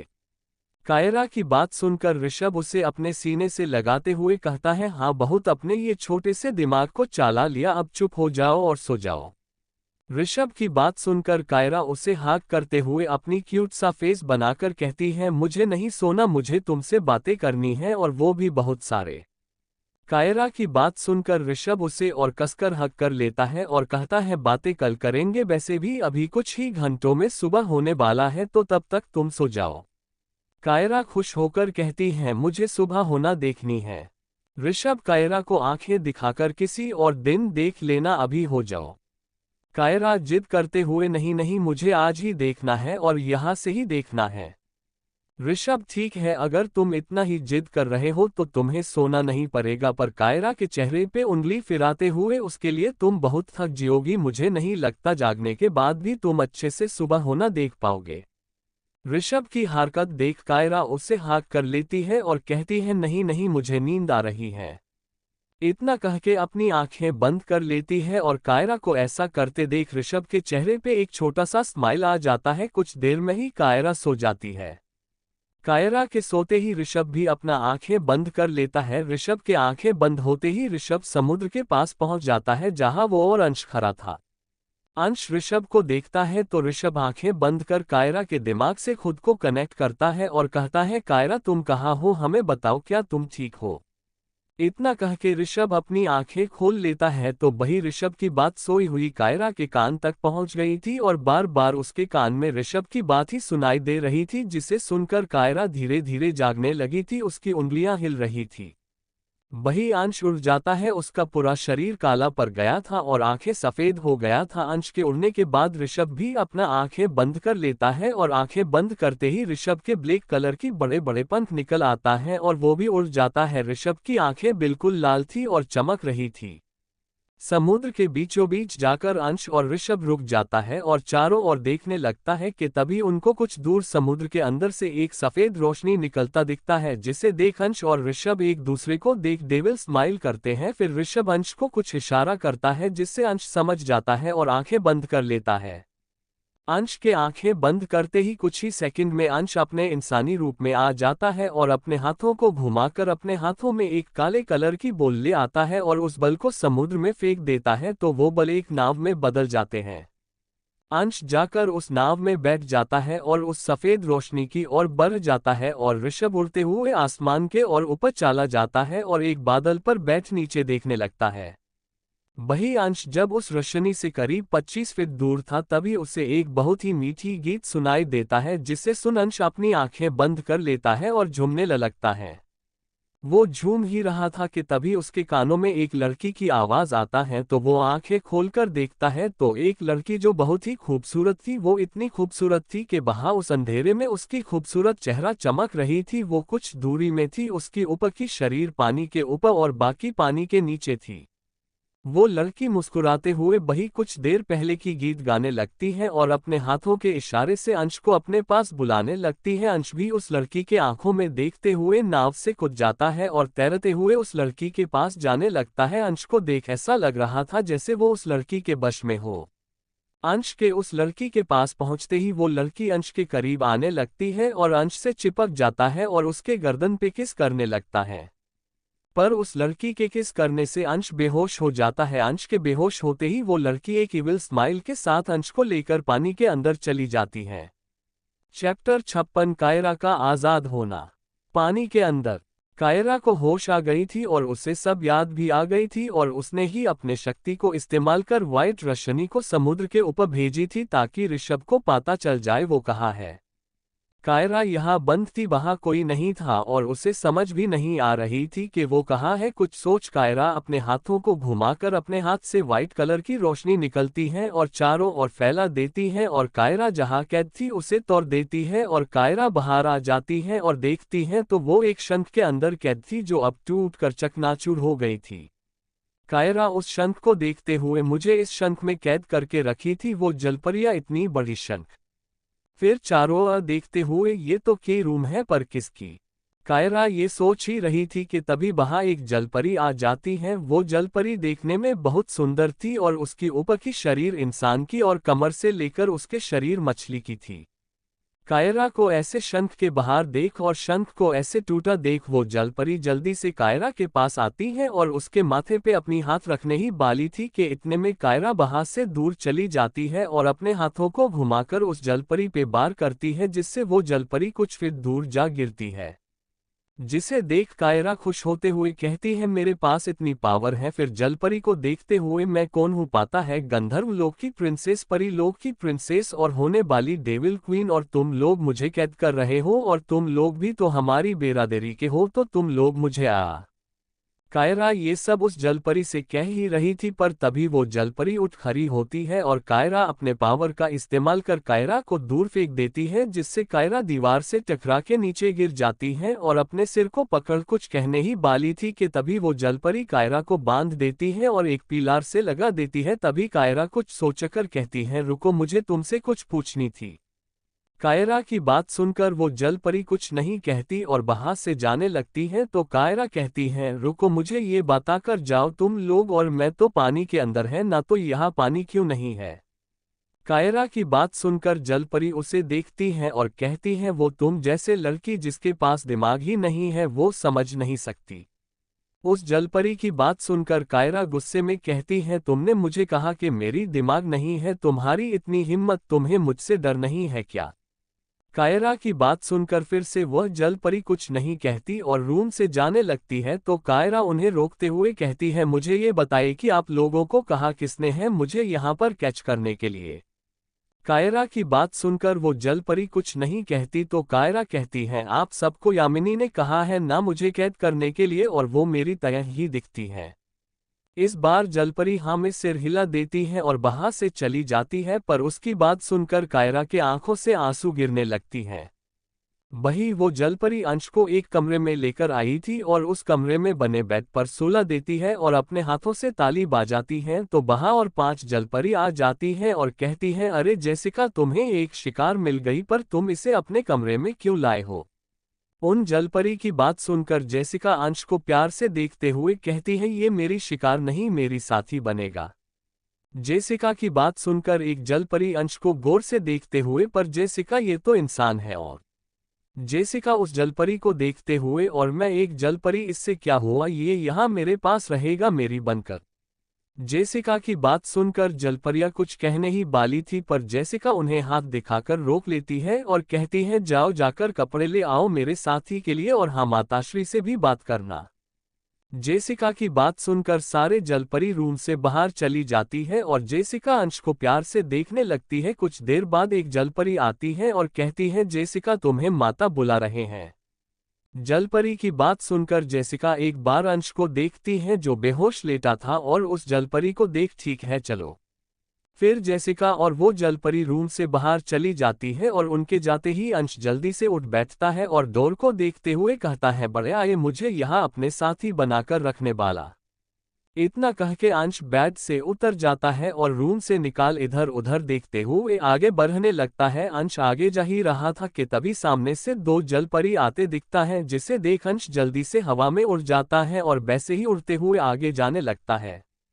बहुत देर ढूंढने के बाद भी अंश को कायरा नहीं मिलता, तो वो एक जगह रुककर सोचने लगता है कि कायरा कैसे ढूंढा जाए। तभी उसके कानों में किसी की सिसकने की आवाज आती है, जिसे सुन वो इधर उधर देखता है। तो उसकी नजर एक रूम में पड़ता है और वो उस रूम में चला जाता है। तो वहां कायरा पिलर से बंधी हुई थी और वो रो रही थी। कायरा को देख अंश खुश हो जाता है और जल्दी से नीचे उतर कायरा के पास जाता है और कहता है, कायरा। अंश की आवाज सुनकर कायरा सामने देखती है तो वहां अंश था। अंश को देख कायरा रोते हुए पूछती है, आप कौन और यहाँ कैसे आए? आप तो ऊपर से नीचे एक बार अंश को घूर के देखकर आप तो इंसान लगते हैं, आप यहाँ कैसे आए? अंश कायरा के पास आकर उसके रस्सी खोलते हुए, सब बाद में बताऊंगा, अभी यहाँ से जल्दी हमें निकलना होगा। अंश की बात सुनकर भी कायरा फिर से क्वेश्चन करती है, आपके पास कोई पावर है क्या? फिर कुछ सोच आपको ऋषु ने भेजा है ना मुझे बचाने के लिए, कहिए ना। अंश कायरा की रस्सी खोल चुका था और कायरा की हाथ पकड़ कहता है, जल्दी चलो यहाँ से, हमें निकलना होगा। इतना कह के वो कायरा को लेकर आगे जाने ही लगा कि तभी उस रूम में 4 जलपरी आ जाती हैं। उसके हाथ में एक बहुत बड़ी शंख थी। शंख को देख कायरा अंश की हाथ कसकर पकड़ लेता है और कहती है, ये जलपरी मुझे इस शंख में कैद करके रखेगी फिर से। कायरा की बात सुनकर अंश उन जलपरी की ओर देखता है तो उसे ही देख रही थी। अंश उनको देखते हुए एक काला धुआं उनके ओर फेंकता है जिससे वो चारों जलपरी बेहोश हो जाती हैं। फिर अंश कायरा को लेकर उनके महल से बाहर आती है और कायरा एक बार उनके महल को देखती है तो शोक कह जाती है और कहती है, मैं यहाँ थी इतने बड़े शंख की महल के अंदर। इतना कहते कहते कायरा को सांस लेने में प्रॉब्लम होने लगती है तो अंश उसे पकड़ जल्दी से पानी के ऊपर जाने लगती है। ऊपर जाके अंश अपने असली रूप में आ जाता है और कायरा को गोद में लेकर उड़ते हुए उसे किनारे पे लाता है। कायरा पूरी तरह से भीगी हुई थी, पर कायरा जैसे ही अंश का असली रूप देखती है तो वो डर के मारे भागने लगती है और अंश भी भागते भागते कायरा के पीछे जाता है और कहता है, कायरा रुको, तुम डरो मत, मैं तुम्हें कुछ नहीं करूंगा। पर कायरा उसकी बात नहीं सुन रही थी और आगे दौड़े जा रही थी। कुछ देर कायरा के साथ जाने के बाद जब कायरा सड़क पर आ जाती है तो अंश वहां से गायब हो जाता है। वही कायरा डर के मारे पागलों की तरह दौड़ रही थी। तभी वो किसी से टकरा जाती है और सामने देखती है तो बाहर ऋषभ था। ऋषभ को देख कायरा रोते हुए उसे गले लगा लेती है और ऋषभ भी उसे हक कर लेता है। कुछ देर हक करने के बाद कायरा बेहोश हो जाती है तो ऋषभ उसे पकड़ लेता है और अपने आंखें बंद करता है। आंखें बंद करते ही ऋषभ के ब्लैक कलर की 2 बड़े बड़े पंख निकल आता है और वो कायरा को गोद में उठाकर वहां से उड़ जाता है। ये फ्लैशबैक चल रही थी जो ऋषभ सोच रहा था कि कैसे कायरा जलपरी से आजाद हुआ और अंश के ऊपर जलपरियों की जादू की असर इसलिए नहीं हुआ क्योंकि अंश तो जिंदा ही नहीं है, वो एक प्रेत है। Chapter 57 love you my devil. Haunted house. एक रूम में जहां पूरा अंधेरा था, रूम में मोहिनी बेड पर सो रही थी। कुछ देर बाद जब मोहिनी की नींद खुलती है तो पहले वह चारों ओर देखती है और अपने सिर पर हाथ रखकर रात की बात याद करने लगती है और कुछ देर में उसे सब याद आ जाती है और वह गुस्से में बेड पे उठ बैठती है कि तभी उसे अपने लोअर पार्ट में बहुत दर्द महसूस होते हैं और वह कराहते हुए कहती है, इस प्रेत ने मेरी क्या हाल कर दी है, मेरा सब कुछ ले लिया और ये दर्द दे दिया। फिर कुछ सोचते हुए, पर कल मैंने उसे रोका क्यों नहीं, कैसे मैंने अपने साथ सब कुछ करने दिया, कहीं माता सही तो नहीं कह रहे थे ना, कहीं मैं उससे प्यार तो नहीं करती ना, फिर अपने सिर झटक, नहीं नहीं ऐसा नहीं हो सकती, मैं तो राजकुमार से प्यार करती हूँ उदास होकर, पर आप शायद वह मुझे नहीं मिलेगी, पर मुझे मेरी दीदी को तो ढूंढनी होगी। इतना कहते कहते मोहिनी बेड पे रखे चद्दर को अपने शरीर में लपेट लेती है और बेड से उतर चिल्लाते हुए कहती है, अंश प्रेत कहाँ हो तुम, सामने आओ। मोहिनी की आवाज सुन अंश झट से उसके सामने आ जाता है। अभी वह अपने असली रूप में था। उसे देख मोहिनी डर जाती है और पीछे बेड पे गिर जाती है। मोहिनी को डरते देख अंश उसके पास आकर उसके चेहरे के बिल्कुल सामने अपने चेहरे को लाकर कहता है, तुम मेरी बीवी हो इसलिए कुछ नहीं कह रहा, नहीं तो यहाँ मुझसे घोस्ट मास्टर से ऐसे बात करने की हिम्मत किसी में नहीं है। किसी की तो नजरें उठाकर मेरे तरफ देखने कभी हिम्मत नहीं होता, तो मेरी बीवी जान ऐसे मुझसे बात मत किया करो। मोहिनी अंश को अपने ऊपर से धक्का देकर हटाते हुए, मैं तुमसे ऐसे ही बात करूंगी, क्या कर लोगे तुम, हाँ क्या कर लोगे। अंश मोहिनी के कमर को पकड़ अपने और खींचते हुए मोहिनी के कान में धीरे से कहता है, क्या ही करूंगा अपने इतने खूबसूरत बीबी के साथ, जब तुम ऐसे बात करते हो ना तब मुझे तुम पे बहुत प्यार आता है, तो मैं तुम्हें प्यार करूंगा। इतना कह के अंश मोहिनी को बेड पे धक्का दे देता है जिससे मोहिनी बेड पर गिर जाती है और फिर अंश उसके ऊपर से चद्दर को हटा देता है। अब मोहिनी उसके सामने पूरे नेकेड थी। अंश मोहिनी के ऊपर रखकर उसके होठों के बिल्कुल पास अपने होठों को ले जाकर कहता है, हम 12 बजे यहाँ से पृथ्वी जाएंगे और अभी 8 बजे है, तो अभी भी हमारे पास बहुत टाइम है, और कल तो मैं तुम्हारे साथ अपने इंसानी रूप में एक हुआ था, पर अभी मैं अपने असली रूप में भी तुम्हें अपना बनाना चाहता हूँ।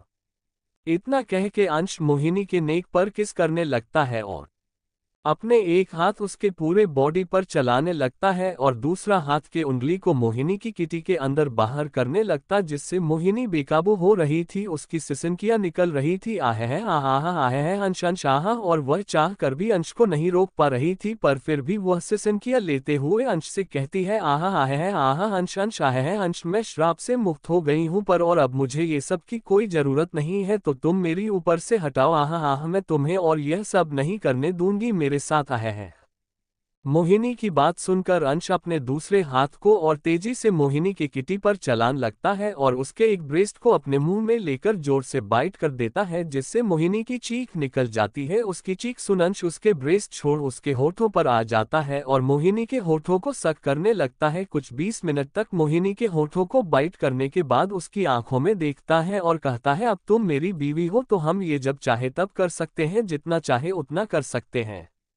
अंश की बात सुनकर मोहिनी सिसकियां भारती हुई कहती है, आह नहीं, मैं कभी नहीं चाहती, आह मैं ये सब नहीं चाहती और तुमसे तो कभी नहीं, आह आह। मोहिनी के बात सुनकर अंश हंसते हुए कहता है, रियली, इसका मतलब गंधर्व कन्या जो खुद को देवकन्या कहती है वह भी झूठ कहती है, और वो भी सफाई के साथ।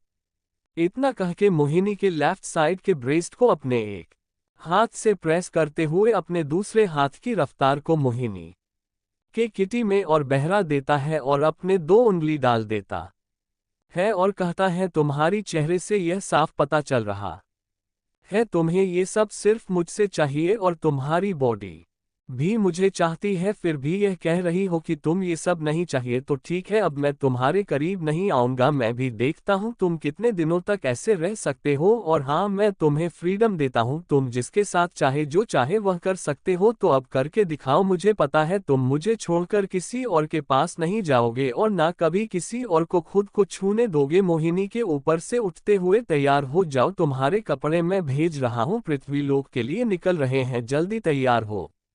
पीछे मुड़ जाता है और जाते हुए एक बार मोहिनी को देख रूम से बाहर चला जाता है और मोहिनी कुछ देर वैसे ही पड़ी रहती है और अंश की बात याद करने लगती है, फिर अपने सिर पे हाथ रखकर कहती है, कभी नहीं, वह बस मुझे पकाने की कोशिश कर रहा था और कुछ नहीं, ये हो ही नहीं सकती, मुझे उसकी कोई जरूरत हो ही नहीं सकती, नहीं नहीं नहीं, मुझे बहकना नहीं है।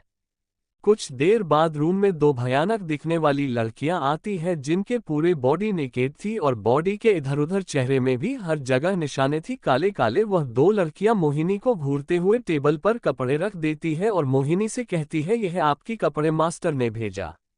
इतना कहकर वह दोनों कमरे से बाहर चले जाते हैं। उनके जाते ही मोहिनी कहती है, कल तो अंश कह रहा था कि उसने मुझसे पहले किसी लड़की को नहीं छुआ, तो ऐसे लड़कियों को नंगी देखने के बाद भी क्या उसके अंदर कोई एहसास नहीं जागता क्या? और यह भी हो सकता है कल उसने मुझसे झूठ कहा, फिर अपने सिर झटक, जो भी हो इससे मुझे क्या, मुझे तो बस ये शुक्र है कि आप यह मुझे नहीं छुएगा, और अब तो मैं श्राप से भी मुक्त हो गई हूँ। अब मुझे जल्दी से पृथ्वी लोक पर जाकर अपने दीदियों को ढूंढनी होगी और उस कातिल को भी ढूंढनी होगी। इतना कहकर मोहिनी कपड़े को देखती है तो वह एक ब्लैक कलर की साड़ी थी। साड़ी देखकर मोहिनी खुश हो जाती है और उसे पहन लेती है। कुछ देर बाद रूम में अंश आता है, पर वह मोहिनी को नहीं देखता, वह दूसरे और देखते हुए कहता है, तैयार हो तो चलो। मोहिनी अंश को देख रही थी, उसके कारण अंश अपने इंसानी रूप में था और बहुत हैंडसम लग रहा था। उसने ट्रांसपेरेंट ब्लैक कलर की शर्ट पहना था जिसमें उसका बॉडी शो रहा था। मोहिनी तो कुछ कहते ना देख अंश फिर से कहते हैं, तैयार हो तो चलो, चलना भी है कि नहीं? इस बार मोहिनी हड़बड़ाते हुए कहती है, हाँ हाँ मैं तैयार हूँ। दोनों पृथ्वी के निकल जाते हैं। वही कायरा की नींद खुलती है तो वो खुद को एक रूम में पाती है जिसके किंग साइज बेड पर वह आराम से सो रही थी। कायरा झट से उठकर बैठ जाती है और इधर उधर देखते हुए ऋषभ को बुलाने लगती है, ऋषभ ऋषभ कहाँ हो ऋषभ? इतने बुलाने पर भी कोई रिप्लाई नहीं देता तो कायरा रूम से बाहर निकल जाती है और नीचे हॉल में जाती है तो उसे किचन से कुछ आवाज आती है और वह जब जाकर देखती है तो वहां ऋषभ था जो कुछ खाना बना रहा था। कायरा जल्दी से सबके पास जाती है और पीछे से उसे हक करते हुए कहती है, क्या बात है, द डेविल किंग खाना बना रहा है क्या, जमाना आ गई? ऋषभ पीछे मुड़कर कायरा को कमर से पकड़ खुद से चिपका लेता है और उसके गर्दन पर किस करते हुए कहता है, अगर ऐसी गर्लफ्रेंड हो तो मैं सब कुछ कर सकता हूँ, कोई भी काम कर सकता हूँ, और अब मैं कोई डेविल किंग नहीं, तुम्हारी ऋषु हूँ। ऋषभ की बात सुनकर कायरा मुस्कुरा देती है और ऋषभ के नेक पर किस कर कायरा इसलिए ऋषभ के नेक पे किस करती है क्योंकि वो ऋषभ से बहुत छोटी थी, इसलिए वो ऋषभ के नेक तक ही आती थी। कहती है, पर मेरी प्यारा बॉयफ्रेंड, तुम शायद भूल रहे हो तुम्हारे पास मैजिकल पावर है जिससे तुम चुटकी बजा के सब काम कर सकते हो। ऋषभ कायरा को किचन स्लैब पर बिठाते हुए, मुझे पता है मेरे भोली गर्लफ्रेंड, पर मैं तुम्हारे लिए खाना बना रहा हूं और यह मैं अपने हाथों से करना चाहती हूं, ना कि मैजिक से, क्योंकि तुम मेरे लिए बहुत स्पेशल हो और तुम्हारे लिए सब स्पेशल होना चाहिए। कायरा ऋषभ के शर्ट के कॉलर पकड़ अपनी ओर खींचते हुए, तुम खुद मेरे लिए स्पेशल हो, तुम हो तो यही मेरे लिए बहुत है और कुछ नहीं चाहिए, सिर्फ तुम चाहिए, सिर्फ और सिर्फ तुम, और वह भी सिर्फ मेरे लिए, तुम सिर्फ मैं हो, लव यू माय डेविल। रहे शब कायरा के होठों के पास अपने होंठ ले जाते हुए, love you to my angel. इतना कह के ऋषभ कायरा के होठों के बहुत करीब चला जाता है और जैसे ही वह कायरा को किस करने वाला था, कायरा नाक से कुछ सूंघते हुए कहती है, ऋषु तुम्हें कुछ जलने की बू आ रहा है क्या? मुझे तो लग रहा है कुछ जल रही है। कायरा की बात सुनकर ऋषभ उसे जल्दी से छड़ देता है और जल्दी से गैस बंद करता है और देखता है तो उसका खाना जलकर कोयला बन चुका था, जिसे देख कायरा हंसने लगती है और कहती है, ये तुम्हारे बस की बात नहीं है तो तुम अपनी मैजिक से ही काम चलाओ, देखो यह है तुम्हारा dish, special dish.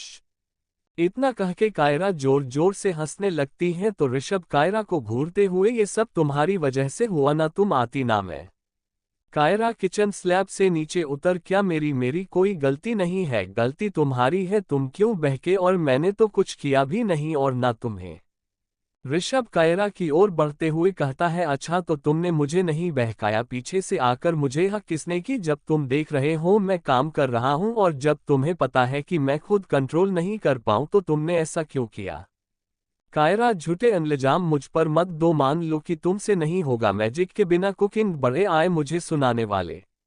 Rishabh Kiara की ओर कदम बढ़ाते हुए, अच्छा तो मुझसे नहीं होगा।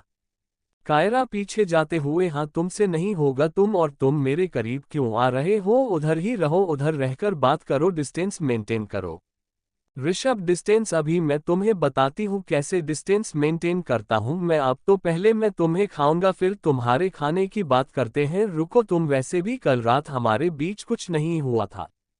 कायरा को समझ आ जाता है ऋषभ का इरादा ठीक नहीं है, उसकी नीयत बिगड़ गई, इसलिए वह पीछे मुंह भगने लगाती है। कायरा को दौड़ते देख ऋषभ भी उसके पीछे दौड़ लगाता है कायरा को पकड़ने के लिए। कायरा दौड़ते है कहती है, देखो अगर तुम मुझे पकड़ना है तो तुम अपनी मैजिक का इस्तेमाल नहीं कर सकते, मैजिक किए बिना मुझे पकड़ के दिखाओ तो मैं मानूंगी, अगर तुम मुझे पकड़ लिया तो जो कहोगे मैं वह करूंगी। कायरा की बात सुनकर ऋषभ, जो अपने पावर का इस्तेमाल करने ही वाला था, वह रुक जाता है और कहता है, क्या तुम मुझे चैलेंज कर रहे हो? कायरा दौड़ते हुए, वही समझ लो। ऋषभ कुछ नहीं कहता और एक डेविल स्माइल कर कायरा को पकड़ने के लिए उसके पीछे दौड़ता है। वही रकुल रात भर सो नहीं पाया था, उसे बार बार कैट की हरकत याद आ रहा था और उससे वॉशरूम जाना पड़ रहा था। कैट की भी वही हाल थी, वह भी बार बार अपने किए गए हरकत और रकुल के बॉडी और चेहरे की सोच सोच कर खुद को ठंडा किए जा रही थी और वॉशरूम में ही थी। सुबह कैट को उठने में लेट होती है तो निशा ब्रेकफास्ट तैयार कर लेती है। कुछ देर बाद विशाल आ जाता है और निशा जो टेबल पर खाना सजा रही थी उसे पीछे से पकड़ लेता है और उसके गर्दन पर किस करने लगता है और किसके साथ साथ सक भी कर रहा था। निशा विशाल को धक्का देते हुए कहती है, क्या है हमेशा क्या यही चाहिए, ये सब है, कोई आ जाएगा तो। विशाल फिर से निशा को अपने पास खींच उसके कॉलर बोन पर किस करते हुए, क्या तुम भी हमेशा से कोई आ जाएगा, कोई आ जाएगा, कोई आएगा भी तो क्या होगा, सबको पता है हम दोनों गर्लफ्रेंड बॉयफ्रेंड है, जो कुछ साल बाद हस्बैंड वाइफ बनने वाले, तो कौन क्या कहेगा। निशा विशाल के मुंह को दूसरी ओर घुमाते हुए, तो हम बॉयफ्रेंड गर्लफ्रेंड हैं, इसलिए सबको दिखा दे कि हम क्या करते हैं, सबके सामने जो चाहे वह करते फिरे। विशाल, सबके सामने करने की क्या जरूरत है, चलो ना रूम में प्लीज, कल रात को तुमने कुछ करने नहीं दिया और पता है मुझे कल रात कितना मन हो रहा था पर तुमने करने ही नहीं दिया।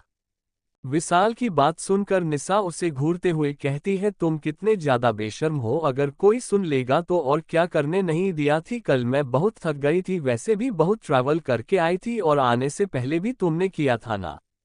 विशाल, किया था पर उसको तो बहुत टाइम हो गया है, पर तुम ऐसा क्यों करते हो, कौन गर्लफ्रेंड ऐसा करती है, भाभी को देखो, कल रात तो उन लोगों मौज की होंगे और मैं सुखा सुखा ही सो गया। निशा और कुछ कहती उससे पहले विशाल उसके होठों पर होंठ रख देता है और उसे किस करने लगता है। निशा उसे रोकने की कोशिश करती है पर विशाल उसे और कस के पकड़ लेता है और खुद से चिपका के और डिपली किस करने लगता है। किस करते करते विशाल निशा के टॉप के अंदर अपने हाथ डाल उसके कमर को सहलाने लगता है और अपने दूसरे हाथ को ऊपर उसके ब्रेस्ट तक ले जाने लगता है कि तभी वहां कैट आ जाती है और अपनी आंखें फोकर उन दोनों को देखते हुए कहती है, ये बेशर्म विशाल को देख, इसका तो छोड़ दो, इसको तो जन्म से शर्म नहीं है। निशा को देख पड़ निस्सू, तू तो शर्म कर ले, यहाँ पर मैं हूँ, वो चुड़ैल भी है और रकुल भी है, दोनों करना क्या चाहते हो, ये सब करना हो तो रूम में जाकर करना। निशा विशाल को खुद से दूर करने की कोशिश करती है और विशाल उसके होठों को तो छोड़ देता है पर कमर नहीं छोड़ता और कैट को घूरते हुए कहता है, तुझे उससे क्या, वैसे भी तुझे भी तो अपना कोई लवी डाबी मिल गई ना, तो उससे लेकर खुश रहना, हमारे बीच क्यों पड़ रही है। कैट हकलाते हुए कि कई कैसी लवी डाबी। निशा को देख निशु, जब क्यूटी को ये बात पता चलेगी तो उसे कितना दुख होगी। उसे पता है कि उसकी फ्रेंड नहीं बेस्ट फ्रेंड इतनी ज्यादा बेशर्म हो गई है खटिया सी पिशाच के साथ रहकर। विशाल कैट को घूरते हुए, ओए 2 टके की बिल्ली, अपनी जबान संभाल कर बात कर, बिल्ली कहीं की घटिया नहीं हूं मैं, प्रिंस हूं प्रिंस। कैट, मैं 2 टके की बिल्ली नहीं, क्वीन हूँ, क्वीन बिल्लियों की रानी हूँ और तू मुझे 2 टके कहना बंद कर दे। तू आया बड़े प्रिंस, इस प्रिंस को ना मैं अपने पंजों से मार सकती हूँ, देखेगा। इस बार कैट की बात सुनकर विशाल घबरा जाता है और कहता है, नहीं मुझे कोई शौक नहीं है तू जैसे छोटे मोटे बिल्ली से झगड़ा करने की। इतना कहकर विशाल निशा को छोड़ देता है और चेयर पर बैठ जाता है और निशा से कहता है, जल्दी से ब्रेकफास्ट दो। कैट को देखे, इस आलसी ने तो आज यह ठीक करके आई है कि आज मैं कोई काम नहीं करूंगी। इतना कहते कहते विशाल को कुछ याद आता है और वह आंखें छोटे छोटे कर कैट को घूरने लगता है। खुद को ऐसे घूरते देख कैट को कुछ अजीब लगती है और वह इधर उधर देखने लगती है। तभी वहां रकुल और कायरा यामिनी आ जाते हैं। रकुल को देख ऐसा लग रहा था कि वह बहुत थका हुआ है और रात भर सोया भी नहीं। रकुल को देख विशाल रकुल को भी घूरने लगता है और रकुल एक बार कैट को देखता है। कैट भी रकुल को देख अपनी नज़र इधर उधर घुमाने लगती है और यह सब विशाल नोटिस कर रहा था। चैप्टर 58, हमेशा तुम चीटिंग करते हो। विशाल रकुल और कैट को घूरते हुए, एक बात बता। कैट को देख, कैट तेरी आंखें सूजी हुई क्यों है, तू पूरी रात सोई नहीं क्या। रकुल को देख, और रकुल तुम्हारी आंखें भी सूजी हुई है, तुम्हें पूरी रात सोया नहीं क्या, और अगर तुम दोनों सोए नहीं तो। विशाल की बात सुनकर कैट जल्दी से उसे रोकती हो और कहती है, क्या तो वह मेरी तबीयत थोड़ी खराब है इसलिए मैं लेट हुई और अभी उठने में भी देर हो गया और। कैट को हकलाते देख रकुल कहता है, और मैं नहीं आज ही आया हूं ना, इसलिए थोड़ी प्रॉब्लम हो रही थी तो मैं अभी बहुत रात में सोया। विशाल सिर हिलाते हुए, अच्छा तो ये बात है, मैंने तो सोचा। कैट आंखें छोटी करके उसे देखते हुए, तुझे क्या लगा, तू क्या सोच रहा था, बता जरा। विशाल कैट की बात का कोई जवाब नहीं देता और निशा की ओर देखते हुए, बेबी जल्दी से मुझे खाना दे दो और तुम भी खा लो। रकुल को देखते हुए, तुम खाने को बैठ जाओ। कायरा को देख, अभी आप भी खाने को बैठ जाए। इतना कहकर विशाल खाना लेकर खाने लगता है और कैट निशा को बैठने को कहकर खुद सबको खाना सर्व करने लगती है। पर इस बीच रकुल कैट को देखे जा रहा था और कैट भी यह नोटिस कर रही थी। सबको खाना सर्व करने के बाद खुद भी बैठ जाती है। वही कायरा जब ब्रेकफास्ट में गोभी की पराठा देखती है तो कहती है, निशु मेरी जान, तूने आज मेरी फेवरेट खाना बनाए पराठे। इतना कहकर कायरा पराठे खाने लगती है और सब कुछ देर देखती है, फिर अपना अपना खाना खाने लगती है। सब खाना हो जाने के बाद जब विशाल और निशा अपने अपने रूम में जा रहे थे तभी काया निशा के हाथ पकड़ उसे कहती है, कहाँ जा रही है, रुक जा, मुझे तुझसे बात करनी है, बहुत सारी बातें। विशाल नकली मुस्कान के साथ कायरा को देखते हुए, चुड़ैल जी, मेरा मतलब भाभी जी, वह क्या है ना आपकी यह फ्रेंड मेरा गर्लफ्रेंड है, तो मैं थोड़ी देर बात कर लूं फिर आपसे बात करेगी। विशाल की बात सुनकर कायरा निशा को अपने और खींचते हुए कहती है, नहीं तू पहले मुझसे बात करेगी, मुझे तुझसे बात करनी है, बहुत इंपॉर्टेंट बात है हमारी। तुम लोग तो हमेशा एक साथ ही रहते हो ना, 2 दिनों से मैं अपनी निशु के साथ बैठकर बात ही नहीं कर पाए, पता नहीं कहाँ कहाँ रहती थी। कायरा मान ही नहीं रही थी कि तभी उसके कान में कोई आवाज आती है। ऐसा लग रहा था कि उससे कोई कुछ कह रहा है, जिसे सुन वह झट से निशु को छोड़ देती है और कहती है, ठीक है तो तुम जल्दी से बात कर लो, फिर मैं बात करूंगी, तो मैं रूम में जाती हूँ। कायरा इतना कहकर बहुत जल्दी से अपने रूम में चली जाती है। किसी को कुछ समझ नहीं आता कि यामिनी करना क्या चाहती है। तभी विशाल सिर झटक देता है, जो चाहे वह करे, हमें क्या, अभी तो हमें तुम चाहिए, जल्दी से रूम में चलो, जल्दी जल्दी।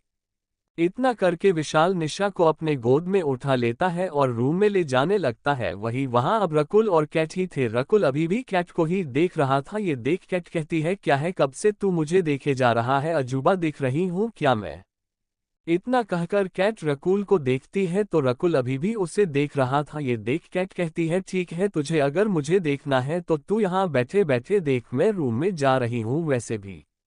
इतना कहकर कैट एक दो कदम चली ही थी कि रकुल उसके पास आता है और उसे धक्का देकर दीवार से लगा देता है और खुद उसके सामने आ जाता है और कहता है, कहाँ जा रही हो? रकुल की इस हरकत से कैट घबरा जाती है और रकुल को देखती है और कहती है, तू तू तू ये क्या कर रहा है? तुझे पता है ना मैं बिल्ली हूँ, मैं तुझे मार डालूंगी, फिर देखना, ज्यादा हिम्मत बढ़ गई है ना तेरा, तब सारी अकड़ निकल जाएगा। कल मैंने तेरा हेल्प क्या कर दी तू तो।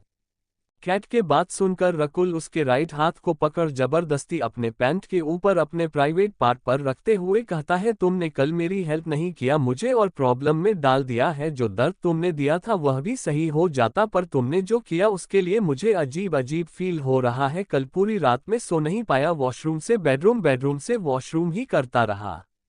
रकुल की बात सुनकर कैट कंफ्यूज होते हुए पूछता है, ऐसा क्यों? इसमें मेरी क्या गलती? मैंने थोड़ी तुझे कहा था।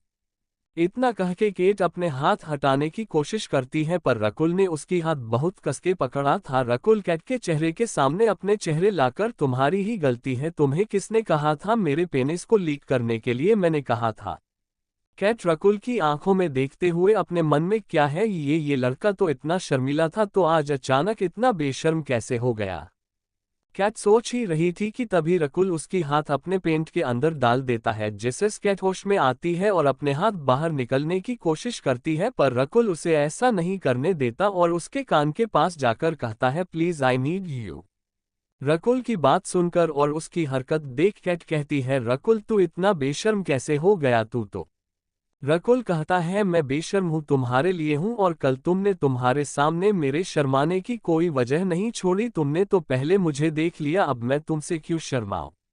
रकुल की बात सुनकर कैट उसकी आंखों में देखती है और कहती है, मैं इंसान नहीं हूँ, पता है ना, मैं दिल्ली हूँ। रकुल, हाँ पता है मुझे, इससे कोई प्रॉब्लम नहीं है, मुझे तुमसे प्यार है, तुम्हारी हर एक रूप से प्यारा है, वह बिल्ली की हो या इंसान की। रकुल की बात सुनकर कैट उसके चेहरे के बिल्कुल पास अपने चेहरे को लाकर कहती है, अगर हम एक बार सब कुछ कर लिए तो फिर तुम चाहकर भी मुझसे दूर नहीं हो सकते, तुम चाहकर भी मुझसे अपना मुंह नहीं मोड़ सकते, और अगर तुमने ऐसा करने की कोशिश की तो मैं तुम्हें कुछ करूं या ना करूं, ऋषभ और विशाल तुम्हें नहीं छोड़ेगा। रकुल कैट के होठों के बिल्कुल पास जाकर, मैं उनको कुछ करने का मौका ही नहीं दूंगा, मैं पूरी जिंदगी तुम्हारे साथ हूं, तुम्हें अपना बना कर रखूंगा, कभी किसी और को नहीं देखूंगा, मुझे सिर्फ तुम चाहिए। रकुल, मैंने सोचा कि हम आज शादी करते हैं, उसके बाद सब करेंगे, शादी के बिना मैं कुछ नहीं करूंगी, मेरी भी संस्कार है। रकुल की बात सुनकर कैट मुस्कुरा देती है और कहती है, तो ऋषभ और विशाल को बता दे कि हम शादी करने जा रहे हैं। रकुल, करने जा रहे हैं? नहीं, हम शादी आज ही करेंगे। रकुल की बात सुनकर कैट आश्चर्य से उसे देखने लगती है तो रकुल हंसते हुए कहता है, मानता हूं कि घर में कोई भगवान की मंदिर नहीं है, पर मेरे पास माता रानी की मूर्ति है, और माता रानी की आशीर्वाद ही सिंदूर और मंगलसूत्र भी है, जो मेरी मम्मा की थी, मैं तुम्हें वही पहनाऊंगी, पर अभी नहीं, शाम को। रकुल की बात सुनकर कैट खुश हो जाती है और रकुल कैट के हाथ छोड़ देता है, पर कैट उसके पेंट से अपना हाथ बाहर नहीं निकालती और उसके प्राइवेट पार्ट को पकड़ लेती है, अपने हाथों से सहलाते हुए कहती है, आज शाम के बाद यह मेरी है, और यह एक बार मेरी हो जाए ना, फिर किसी को देने के बारे में सोचना भी नहीं, नहीं तो ये काट कर फेंक दूंगी। कैट की हरकत से रकुल अपना कंट्रोल खो रहा था, वह अपनी आंखें बंद कर लेता है और कैट के होठों पर अपना होंठ रख देता है और उसे किस करने लगता है। कैट भी रकुल के पेंट से अपने हाथ निकल रकुल के गले में डाल देती है और उसे किस करने लगती है। 10 मिनट किस करने के बाद रकुल जब अपने हाथ को कैट के बेस्ट के पास ले जाने लगता है तो कैट उसे रोक देता है और कहता है, अभी नहीं, शादी के बाद, शादी तो हो जाने दो, शाम तक वेट कर लो। इतना कहकर वह रकुल को धक्का दे देती है और खुद दौड़कर वहां से निकल जाती है। रकुल भी उसे पीछे से देखकर मुस्कुरा देता है और ऊपर अपने रूम में चला जाता है। वही विशाल निशा को सवार के नीचे ले जाता है और सवार ऑन कर देता है। पानी इन दोनों के ऊपर गिर रही थी है, वह दोनों ही पानी में पूरे भीग चुके थे, उनके कपड़े उनके बॉडी पर चिपके हुए थे। विशाल निशा के कपड़े एक एक करके उतार देता है और नीचे फर्श पर फेंक देता है। निशा भी विशाल के कपड़े उतार देता है। अब दोनों ही नेकेड थे। विशाल अपने हाथों में बॉडी वॉश लेकर निशा के पूरे बॉडी में इसे लगाने लगता है। निशा की ब्रेस्ट किटी हर जगह बॉडी वॉश लगाने लगता है। निशा भी अपने हाथों में बॉडी वॉश लेकर विशाल के पूरे बॉडी में लगाने लगती है और उसके प्राइवेट पार्ट पर भी लगाती है। कुछ देर बाद विशाल घुटनों के बल नीचे बैठ निशा के एक पेड़ को ऊपर कर उसकी किटी में अपना होंठ रख देता है और लीक करने लगता है और निशा सिसकियां लेने लगती है। आहे है आहा आहे है।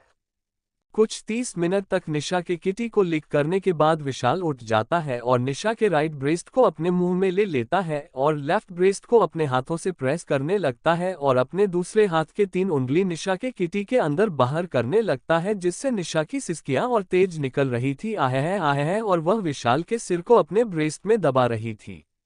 विशाल निशा के पूरे बॉडी पर हर जगह किस और लीक करता है, जिससे निशा बहुत एक्साइटेड हो रही थी। फिर निशा विशाल को पकड़ उसे वॉल से सटा देती है और उसे नेक, चेस्ट, कॉलर बोन हर जगह किस करने लगती है और विशाल भी आंखें बंद करके ये सब फील कर रहा था। निशा विशाल को किस करते करते धीरे धीरे उसके कमर के नीचे उसके प्राइवेट पार्ट पर आ जाती है और घुटनों के बल बैठ विशाल के प्राइवेट पार्ट को अपने मुंह में लेकर सक करने लगती है, जिससे विशाल खुश हो जाता है और निशा की बालों को हाथों से सहलाने लगता है।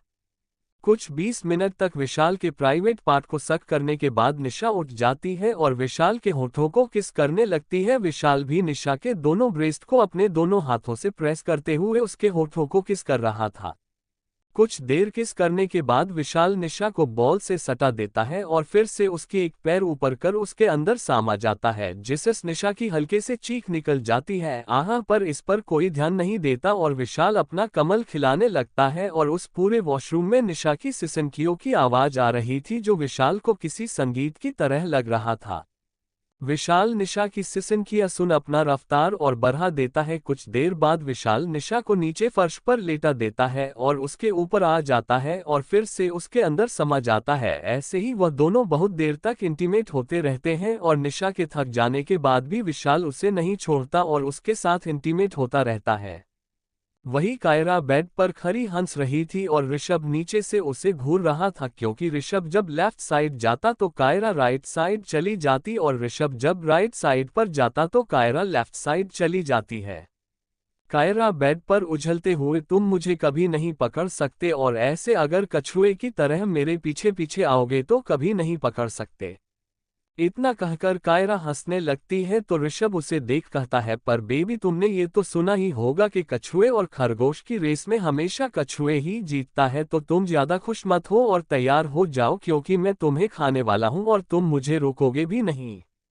ऋषभ कायरा के साथ बात करते करते उसके ओर पढ़ रहा था, जो कायरा ने नोटिस नहीं की, और जब ऋषभ उसके बहुत पास आ गया तब कायरा ने नोटिस कर ली और जल्दी से बेड से उतर उस रूम से निकल जाती है और इधर उधर दौड़ने लगती। पर ऋषभ कायरा के पीछे ज्यादा दौड़ नहीं रही थी, पर कायदा इधर से उधर दौड़ जा रही थी, जिससे वह अब थकने लगी थी। कायरा हॉल में आकर सोफे पर बैठ कहती है, रुको रुको, हम 30 मिनट के लिए ब्रेक लेते हैं, उसके बाद फिर से खेलेंगे, मतलब तुम मुझे पकड़ना। कायरा की बात सुनकर ऋषभ उसके पास आके बैठता है और कायरा को कमर से पकड़ अपने गोद में खींचकर बैठा लेता है और कायरा के कॉलर बोन पर किस करते पूरे कहता है, तुम हार गई बेबी, अब मैं जो कहूंगी तुम्हें वह करनी पड़ेगी। कायरा ऋषभ के गोद से उठते हुए, तुमने चीटिंग की है, हमेशा तुम चीटिंग करते हो, छोड़ो। ऋषभ, तो अब मैंने तुम्हें पकड़ लिया तो मैं जो कहूंगा तुम वही करोगे। कायरा, मैं कुछ नहीं करूंगी, तुमने चीटिंग किया है, चीटिंग किया है, चीटिंग किया है, मैं कुछ नहीं करूंगी, छोड़ो, मुझे जाने दो। कायरा की बात सुनकर ऋषभ कहता है, छोड़ने के लिए नहीं पकड़ा, अब मुझे जो चाहिए वह तो मैं लेकर कर रहूंगा। ऋषभ की बात सुनकर कायरा उसके पीठ पर मारने लगती है, पर इससे ऋषभ को कोई फर्क नहीं पड़ता और वो अपने हाथों को पीछे लेकर एक झटके में ऐना की पीछे से टॉप फाड़ देता है और उसके नेक कॉलर बोन को किस सक और बाइट करने ना लगता है। वही कपाल एक बड़े से कुर्सी में बैठा था और उसके दो तरफ 2 लड़कियां खड़ी थी। वह 2 लड़कियां ही ब्लैक और रेड इनरवेयर में थी और उनके सामने एक लड़की इसमें ब्लैक इनरवेयर पहनी थी, उसे उल्टा लटकाया गया था और नीचे आग जल रही थी। उस लड़की के पूरे बदन में चाबुक से मारने की निशान थी, ऐसा लग रहा था किसी ने उसे बेरहमी से मारा हो। कपाल उस लड़की को देख गुस्से में कहता है, अभी भी वक्त है, बता दे हर्षवर्धन कहाँ है, नहीं तो बहुत बुरी मत मरेगी तू। लड़की, मैं कह रही हूं ना, मुझे पता नहीं कि हर्षवर्धन जी कहाँ है, मैंने बस उन्हें भागने में मदद की और मारना ही है ना तो मार दो, वैसे भी जिंदा रहकर भी मैंने कुछ अच्छा नहीं कर ली और जिंदा रहकर क्या फायदा है, मेरी पति मुझे प्यार नहीं करता। उस लड़की की बात सुनकर कपाल गुस्से में कहता है, तुझे प्यार चाहिए ना अपने पति की, ठीक है तो आज तेरे ये इच्छा मैं पूरी कर दूंगा। इतना कहकर कपाल अपने सैनिकों की ओर कुछ इशारा करता है तो वह लोग समझ जाते हैं और उस लड़की को नीचे उतार देते हैं और सब वहां से बाहर निकल जाता है। चैप्टर 59 तुम्हारी मैं कैसे हेल्प करूं, मुझे बताओ बेबी। वही अंश और मोहिनी पृथ्वी पर आ गए थे और अभी वो लोग अंश के विला में थे। मोहिनी को अंश इग्नोर कर रहा था जो मोरनी को बिल्कुल पसंद नहीं आ रही थी, पर वह कुछ नहीं कहती। अंश घर से बाहर जाते हुए, आज रात तुम्हें पता करनी होगी वह कौन है जो ऐसे लड़कों को मार रही है। अंश की बात सुनकर मोहिनी उसे देखते हुए, मैं कुछ पता नहीं कहूंगी और मुझे नहीं जानना और ना तुम्हारी हेल्प करनी है, तुम जो चाहे वह करो। मोहिनी के बात सुनकर अंश रुक जाता है और पीछे मुड़कर मोहिनी को देखते हुए, तुम चाहो या ना चाहो तुम्हें मेरा हेल्प करनी पड़ेगी, अब ज्यादा नखरे मत दिखाओ। मोहिनी, तुम मेरे साथ ऐसे क्यों बात कर रहे हो, मुझे बिल्कुल नहीं पसंद कोई मुझसे ऐसे बात करे, तमीज से बात करो। अंश मोहिनी के पास आते हुए, अच्छा तो तुमसे तमीज से बात करना होगा, ये तमीज कहाँ मिलेगा, और मैं हर किसी से तमीज से बात कर सकता हूँ, बस तुमसे नहीं। ये सब छोड़ो, वैसे तुम बाहर जा सकते हो, कुछ भी कर सकते हो और मैं भी। मोहिनी अपनी कमर पर हाथ रख आंखें छोटी करके, तुम भी मतलब। अंश बाहर जाते हुए, मैं अभी मतलब अगर तुम्हें फ्रीडम है किसी और लड़के के साथ जो चाहे वह करने की, तुम मुझे क्यों नहीं है, फिर अब मैं भी किसी और लड़की के साथ जो चाहे वह करूंगा।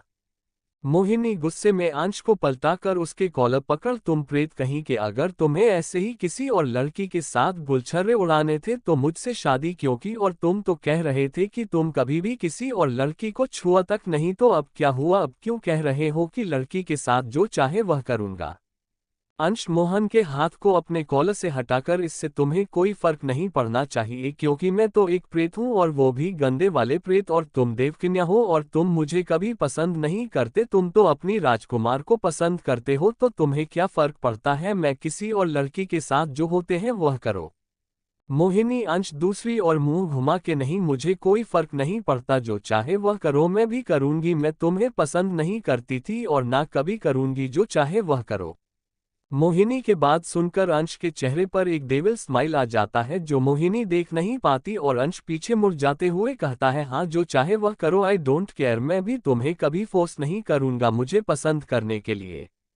इतना कहकर अंश घर से बाहर चला जाता है। वही मोहिनी अंश के जाते हैं रोते हुए कहती है, मुझे रोना क्यों आ रहा है, मुझे इतना गुस्सा क्यों आ रहा है, किसके साथ बांधी माँ, पिताजी ने मुझे। एक गहरी सांस लेकर आंखों से आंसू पहुंच जो है वह करे, मुझे उससे कोई फर्क नहीं पड़ता, मुझे तो सबसे पहले मेरी दीदी के पास जाना होगा, आज नहीं कल जाऊंगी, आज तो मुझे। इतना कहते कहते मोहिनी रुक जाता है और अपने रूम में चली जाती है। रूम में जाकर मोहिनी पूरे रूम में कुछ ढूंढने लगती है पर उसे कुछ नहीं मिलता। फिर मोहिनी सोचते हुए कहती है, ये भी तो हो सकती है अंश वो फाइल ले गया हो, पर अंश के हाथ में तो कोई फाइल नहीं था, इसका मतलब फाइल घर में ही है, मुझे वह फाइल ढूंढनी होगी, मुझे पहले ये जाननी होगी कि आखिर यह सारे लड़के कैसे मर रहे हैं। अंश ने जैसे कहा क्या वैसे उनकी तस्वीर भी देखनी है, इससे शायद मैं कुछ समझ सकूं। ऋषभ और कायरा एक दूसरे को 30 मिनट तक किस करते हैं और जब कायरा को सांस लेने में प्रॉब्लम होने लगी तब जाकर ऋषभ ने उसे छोड़ा और उसके गर्दन में अपना मुंह छुपाते हुए कहता है, बहुत दिन हो गए मैंने तुम्हें प्यार नहीं किया, आज मैं तुम्हें जी भरकर प्यार करना चाहता हूं और मुझे तुम रोक नहीं सकती। ऋषभ की बात सुनकर कायरा शर्मा जाती है और ऋषभ को एक धक्का देकर अपने ऊपर से हटा देती है और कहती है, अभी सुबह है, हम रात को करेंगे, और अभी तो। कायरा और कुछ कह पाती उससे पहले ऋषभ फिर से उसके ऊपर आ जाता है और काया के होठों के बिल्कुल पास जाकर कहता है, नहीं मैं अभी प्यार करना है। ऋषभ की बात सुनकर कायरा शर्माते हुए ऋषभ को दूर करने की कोशिश करती है पर ऋषभ हिलता भी नहीं, उल्टा उसके टॉप जो पहले ही उसने फाड़ दिया था उससे और ज्यादा फाड़ देता है और नीचे फेंक देता है। अब कायरा येलो कलर की ब्रा और ब्लैक कलर शॉर्ट्स में थी। ये देख कायरा जल्दी से अपने हाथों से अपने सीने को खुद को ढांकने की कोशिश करती है, पर ऋषभ उसके दोनों हाथों को अपने एक हाथ से पकड़ उसके सिर के ऊपर कर देता है और उसके नेक पर लिक और सक करने लगता है। ऋषभ कायरा के नेक कॉलर बोन पर सक और लिक कर जा रहा था। वह ऐसे कायरा के नेक और कॉलर बोन पे सक कर रहा था जैसे ना जाने कितने सालों से प्यासा हो, और ऋषभ की यह हरकत से कायरा की सांसें तेज हो रही थी, जिससे उसकी बेस्ट ऊपर नीचे हो रही थी और ऋषभ के चेस्ट से टकरा रही थी, जिसे फील करके ऋषभ और एक्साइटेड हो रहा था और वह अपने दूसरे हाथ को कायरा के पीठ पर रख उसे ऊपर खुद से और चिपका लेता है। ऋषभ कायरा को किस करते करते उसके ब्रेस्ट तक आ गया था और ब्रा के ऊपर से ही उसके ब्रेस्ट को किस और बाइट कर रहा था, जिससे कायरा की सिसकियां निकल रही थी और अब वह भी ऋषभ का साथ देने लगी थी। ऋषभ कायरा के ब्रेस्ट पर वाइट कर ही रहा था कि तभी वह दोनों नीचे गिर जाते हैं और ऋषभ कायरा को जल्दी से पलटा देता है, जिससे ऋषभ नीचे और कायरा उसके ऊपर गिरती है। नीचे गिरते ही कायरा ऋषभ को देखती है जो उसे ही देख रहा था और कायरा की हंसी निकल जाती है और वह कहती है, ऋषु शायद यहाँ ठीक नहीं है, वैसे भी तुमने तो मुझे मना ही लिया। ऋषभ कायरा को फिर से पलटा देता है और खुद उसके ऊपर आ जाता है और कायरा उसके नीचे थी। ऋषभ कायरा के चेहरे से उसके बालों को कान के पीछे करते हुए कायरा के यार बोल पर वाइट कर लेता है और अपने दूसरे हाथ से काला के शॉर्ट्स उतार देता है। अब कायरा येलो कलर की इनवेयर में थी और येलो कलर की इन अलवर में कायरा बहुत सेक्सी लग रही थी।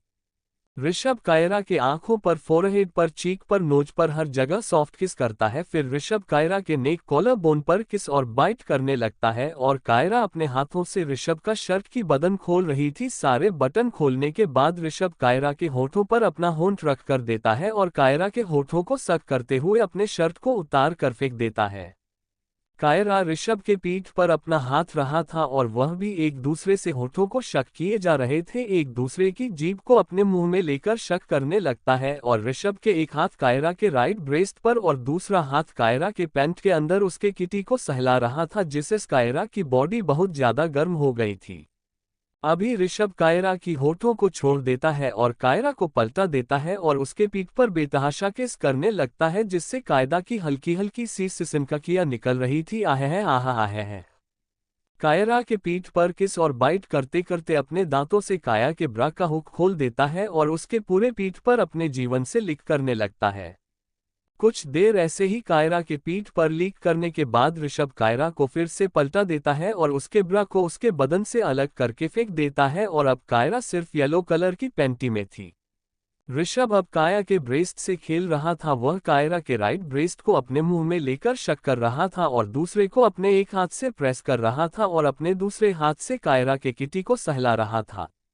ऋषभ कभी कायरा के लेफ्ट ब्रेस्ट को मुंह में लेता तो कभी राइट ब्रेस्ट को। ऐसे ही ऋषभ धीरे धीरे कायरा की पेट, कमर, हर जगह किस बाइट और लिल करने लगता है। धीरे धीरे ऋषभ कायरा के किटी में आ जाता है और अपने दोनों हाथ कायरा के दोनों ब्रेस्ट पे रख उसके ब्रेस्ट को प्रेस करते हुए उसके किटी पर अपना होंठ रख देता है और पैंटी के ऊपर से उसे हल्का हल्का किस करने लगता है, जिससे कायरा ऋषभ के बालों को पकड़ उसे खींचने लगी थी और अपने पैरों को उस गर्दन में लपेट ली थी। ऋषभ कायरा के पैंटी को एक झटके में फाड़ देता है और उसके किटी को लीक करने लगता है, जिससे कायरा के मुंह से जोर जोर से सिसकियां निकल रही थी। आहे है आहे है आहे है। कायरा की सिसकियों से ऋषभ और एक्साइटेड हो रहा था और अब ऋषभ कायरा के किटी को खाने लगा था। ऐसा लग रहा था जैसे वो उसके किसी को खा ही जाएगा। कायरा जोर जोर से सिरसिया लेते हुए ऋषभ से कहता है, आहा आहे है ऋषु प्लीज ऐसे मत करो, दर्द हो रहा है। आहे है आहे है आहे है। पर कायरा की बात सुनकर ऋषभ और वाइल्ड हो जाता है और वाइट करने लगता है, जिससे कायरा को दर्द होने लगता है और उसके आंसू निकल जाते हैं। पर फिर भी कायरा ऋषभ को कहती है, प्लीज अगर तुम्हें ऐसे ही करते हैं तो। कायरा के और कुछ कहने से पहले ऋषभ उसके किटी को छोड़ देता है और उसके होठों पर अपना होंठ रख देता है और उसके होठों को वाइट करने लगता है। ऋषभ बहुत ज्यादा वाइल्ड हो गया था, उसकी आंखें लाल हो गया था और उसके नाखून भी निकल आए थे, उसके दांत भी निकल आया था। कायरा ऋषभ को पलटा देता है और उसके चेस्ट पर अपनी हाथ घुमाते हुए उसके नेक, चेस्ट, शोल्डर हर जगह लिक और वाइट करने लगती है। फिर धीरे धीरे ऋषभ के कमर पे आ जाती है और उसके लोअर को उतार देती है और बॉक्सर के ऊपर से ही ऋषभ की प्राइवेट पार्ट को सहलाने लगती है, जिससे ऋषभ गहरी गहरी सांस लेते हुए कायरा को देख रही थी। कुछ देर बॉक्सर के ऊपर से सहलाने के बाद कायरा उसके बॉक्सर को भी उतार देती है और ऋषभ के ऊपर आकर उसके प्राइवेट पार्ट को अपने किटी में सहलाने लगती है। पर जैसे ही ऋषभ के प्राइवेट पार्ट को अपने अंदर सामाने वाली थी, ऋषभ पलट जाता है और कायरा के ऊपर आकर उसके ब्रेस्ट को अपने मुंह में ले लेता है और अपने दांत गराने गलता है। ऋषभ के दांत गराने से कायरा की ब्रेस्ट से खून निकलने लगी और ऋषभ के नाखून जो बड़े हो गए थे वो भी कायरा की दूसरे ब्रेस्ट पे धंस रहा था और वहां से भी खून निकल रही थी। कायरा को इतने दर्द के बीच भी अच्छा लग रही थी, ये दर्द भी उसे मीठी लग रही थी। कायरा ऋषभ को कहती है, प्लीज मुझसे और इंतजार नहीं हो रही, प्लीज हेल्प मी, ऐसे मत सताओ। ऋषभ कायरा के पेट पर किस कर गहरी सांस लेते हुए कहता है, मैं तुम्हारी मैं कैसे हेल्प करूं, मुझे बताओ बेबी। कायरा ऋषभ की आंखों में देख, प्लीज तुम मेरे अंदर समा जाओ जल्दी, नहीं तो मैं इस गर्मी में मर जाऊंगी। कायरा बात सुनकर ऋषभ अपने 2 उंगली कायरा के किटी में डाल देता है और अंदर बाहर करने लगता है, जिससे कायरा और मचलने लगी थी और वह कहती है यह नहीं मुझे तुम चाहिए, गिराते हुए, प्लीज हेल्प मी। इस बार ऋषभ कायरा के एक पैर को ऊपर कर कायरा को पीछे से हक कर उसके ब्रेस्ट को अपने दोनों हाथों से दबाते हुए उसके अंदर समा जाता है और अपनी कमर हिलाने लगता है। और ऋषभ की ऐसा करने से कायरा को राहत मिलती है और वह जोर जोर से सिसकियां लेने लगती है और ऋषभ का साथ देने लगती है। कुछ देर बाद ऋषभ कायरा को सीधा लेटा देता है और उसके ऊपर आकर फिर से उसके अंदर समा जाता है और कायदा अपने दोनों पैरों को ऋषभ के कमर पर लपेट लेती है और उसके होठों को किस करने लगती है और ऋषभ भी कायरा के दोनों बेस्ट को प्रेस कर रहा था। कुछ देर बाद कायरा ऋषभ को पलटा देती है और उसके कमर पर बैठ अपने कमर हिलाने लगती है और जोर जोर से कमर हिलाने लगती है और ऋषभ अपने दोनों हाथों को कायरा के कमर पर रख उसके कमर को और तेजी से हिलाने लगता है और कभी कभी उसके ब्रेस्ट को भी प्रेस करता है, कभी उठकर उसके बेस्ट को अपने मुंह में लेकर शक करता है। ऐसे ही 5 घंटे तक ऋषभ और कायरा की सिसकियां उस पूरे हॉल में गूंजती रही। फिर ऋषभ और कायरा वहीं सो गए एक दूसरे को हक करके। शाम का वक्त, निशा की जब नींद खुलती है तो वह खुद को बेडरूम में पाती है और उसके पास विशाल नहीं था और वह विशाल की रेड कलर की शर्ट पहनी थी। निशा उठती है और इधर उधर देखती है तो कहीं विशाल नहीं था। ये देख निशा वॉशरूम में चली जाती है और कुछ देर बाद तैयार होकर बाहर आती है और नीचे हॉल में जाती है तो हॉल में भी विशाल या फिर कोई भी नहीं था। ये देख निशा को थोड़ा आश्चर्य होती है और वह अपने फोन से विशाल को फोन करती है पर विशाल फोन नहीं उठाता। फिर वह कैट को, रकुल को, सबको फोन करती है पर कोई उसकी फोन उठा नहीं रहा था। ये देख निशा थोड़ा परेशान हो जाती है और कहती है, ये लोग कहाँ हैं? सबका छोड़ो, कैट कहाँ गई? कैट तो कहीं नहीं जाती। इतना सोचते सोचते निशा कैट के रूम की ओर जाती है तो वहां विशाल और कैट था। वह दोनों पिलो फाइट कर रहे थे और हंस रहे थे। ये देख निशा को एक राहत सी आ गई और वह सामने उन दोनों को देखने लगे। दोनों बहुत प्यारे लग रहे थे और उसकी नज़र कैट से हटकर विशाल पर गई और उस पर ही जम गई। निशा उन दोनों को देख रही थी तभी विशाल कैट से कहता है, वैसे मुझे तुझसे बात नहीं करनी चिमकांडी बिल्ली, तूने इतना बड़ा झूठ मुझसे विशाल तेरे भाई तेरी जान से छुपाए कि तू और रकुल डेट कर रही थी। अब तुम दोनों शादी करने वाला है और तुम दोनों मुझे आज बता रहे हो मैं तो रकुल का खून पी जाऊंगा।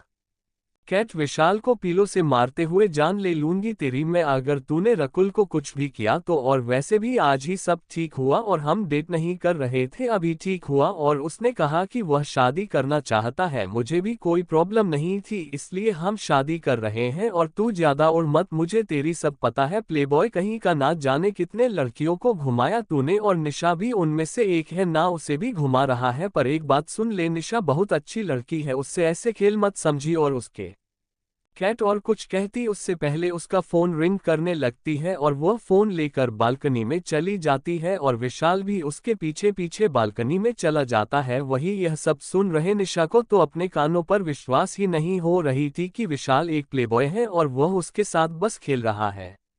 निशा जल्दी से वहां से निकल अपने रूम में आ जाती है और डोर लॉक कर बेड के कोने में बैठ जाती है और जब से वह विशाल से मिली उसके बाद जो हुआ सब सोचने लगती है और उसकी आंखों से आंसू गिरने लगती है। अंधेरे जंगल में 2 लोग खड़े थे। एक आदमी कहता है, तुम सही रास्ते पर जा रहे हो, ऐसे ही चलते रहो, मंजिल दूर नहीं है, तुम अपना बहुत जल्द रिवेंज ले सकोगे, तुम्हारे साथ जो अन्याय हुआ सबका बदला तुम ले सकोगे। उस आदमी की बात खत्म होती वह एक और लड़के की आवाज आता है जो कहता है अपना रिवेंज लेने के लिए ही तो इतना कुछ कर रहा हूं मैं, और अब मैं इसके इतने करीब आके इससे वेस्ट नहीं होने दूंगा। आदमी शाबाश, ऐसे ही रहना, अपनी इस हिम्मत को कभी कम मत होने देना और अपने रिवेंज ना लेकर। तो इतना कहते कहते वह आदमी रुक जाता है और फिर से कहता है वैसे तुम उससे प्यार तो नहीं करने लगे ना? देखो ये प्यार बहुत कमीनी चीज होता है, अगर एक बार हो जाए ना तो ये तुम्हें खत्म कर देगा और तुम्हारा प्यार को कुछ नहीं होने देगा। तो तुम उससे प्यार व्यार तो नहीं करने लगे ना? सावधान, प्यार से दूर रहना। लड़का, मैं उसको प्यार नहीं करता, और अगर करता भी तब भी मैं अपना रिवेंज लेता, इससे मैं पीछे नहीं हटता, मेरे लिए प्यार से भी आगे मेरा रिवेंज है। लड़के की बात सुनकर आदमी हंसते हुए कहता है ठीक है, अब जाओ अपनी मंजिल की ओर। आदमी की बात सुनकर लड़का कुछ नहीं कहता और वहां से चला जाता है। उसके जाते ही वह आदमी भी चला जाता है। अंधेरा होने की वजह से उस आदमी और उस लड़के किसी का भी चेहरा नहीं दिखता। चैप्टर 60, कैट और रकुल की शादी। Police station. अंश कुर्सी पर बैठा था और उसके सामने एक कांस्टेबल बैठा था। अंश उस कांस्टेबल को देख रहा था। वह कांस्टेबल अंश को देखते हुए एक फाइल अंश के और बढ़ाते हुए, सर यह है आदित्य मेहरा, यह अपने फ्रेंड्स के साथ कैंपिंग करने गया था जंगल में और कल रात वही उसका मौत हो गया, पर इस बार एक अलग चीज हुआ। आदित्य का किडनी नहीं निकाला गया, बस उसके साथ फिजिकल होकर उसका खून निकाल मार दिया। अंश फाइल लेकर फाइल खोल देखते हुए कहता है इसके घर वालों को खबर दिया है? कांस्टेबल, ये सर खबर दे दिया गया और वह सुबह ही आए थे, पर हमने उन्हें बॉडी नहीं ले जाने दिया। अंश कांस्टेबल को घूरते हुए, आप लोगों ने ऐसा क्यों किया, बॉडी क्यों नहीं ले जाने दिया? कांस्टेबल, आपने ही तो कहा था पहले जो बॉडी थी उनका उनके फैमिली को ना देने को। तो कांस्टेबल की बात सुनकर अंश को याद आता है कि उसने ही कहा था कि बॉडी उनकी फैमिली को ना देने को। ये याद आती है। अंश कहता है हाँ मैंने ही तो कहा था। ठीक है, आप एक काम करो, उसके बॉडी उसके फैमिली वालों को दे दो, वैसे भी कुछ काम का नहीं है ये बॉडी। अंश की बात सुनकर वह कांस्टेबल सिर हिलाकर हाँ कहता है और अंश की केबिन से बाहर निकल जाता है। उसके जाते ही अंश अपना सर पीछे कुर्सी पर टिकाए आंखें बंद कर लेता है और कल रात से जो जो हुआ उसके और मोहिनी के बीच सब याद करने लगता है। फिर कुछ सोच अपने आंखें खोलता है और फिर से आंखें बंद कर ऋषभ को टेलीपैथी करता है और कहता है तू जहां भी है आधे घंटे में मुझे तेरे फार्म हाउस में मिल, बहुत इंपॉर्टेंट बात करनी है तुझसे। इतना कहकर अंश अपना आंखें खोल देता है और जल्दी से अपने केबिन से बाहर निकल जाता है और बाहर अपने जीप में बैठ जीप स्टार्ट कर देता है और अपने मंजिल की ओर चला जाता है।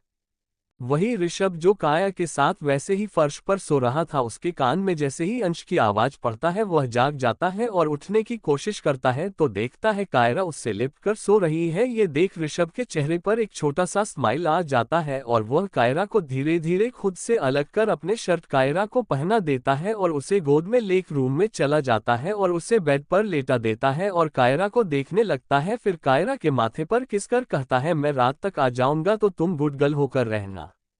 इतना कहकर ऋषभ वॉशरूम में चला जाता है और कुछ देर बाद वह एक ब्लैक कलर की शर्ट ब्लैक कलर की जीन्स पहन के बाहर आता है और ऋषभ इसमें बहुत हैंडसम लग रहा था और उसके शर्ट के 3 बटन खुले हुए थे जिससे उसका चेस्ट और मस्कुलर बॉडी दिख रहा था। ऋषभ एक नज़र कायरा को देखता है और रूम से बाहर निकल जाता है।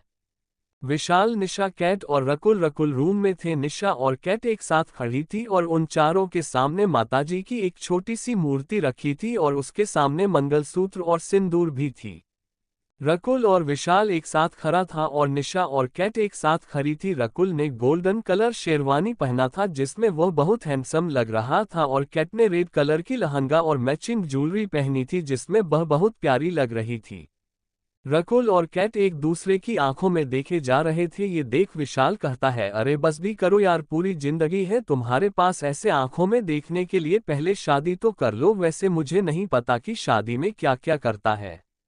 निशा, कैट और रकुल को देख मैं फोन पर शादी के मंत्र चलाती हूँ और रकुल तुम कैट को मंगलसूत्र और सिंदूर पहना दो। निशा की बात सुनकर रकुल सिर हिला देता है और फिर निशा अपने फोन पर शादी के मंत्र चला देती है और रकुल कैट को सिंदूर और मंगलसूत्र पहना देता है। शादी होने के बाद विशाल और निशा दोनों को बधाई देते हैं और फिर निशा कहती है अब रकुल तुम रूम से बाहर जाओ। रकुल निशा को देखते हुए क्यों भाई, मैं क्यों बाहर जाऊं, और वह भी अपने पत्नी को छोड़।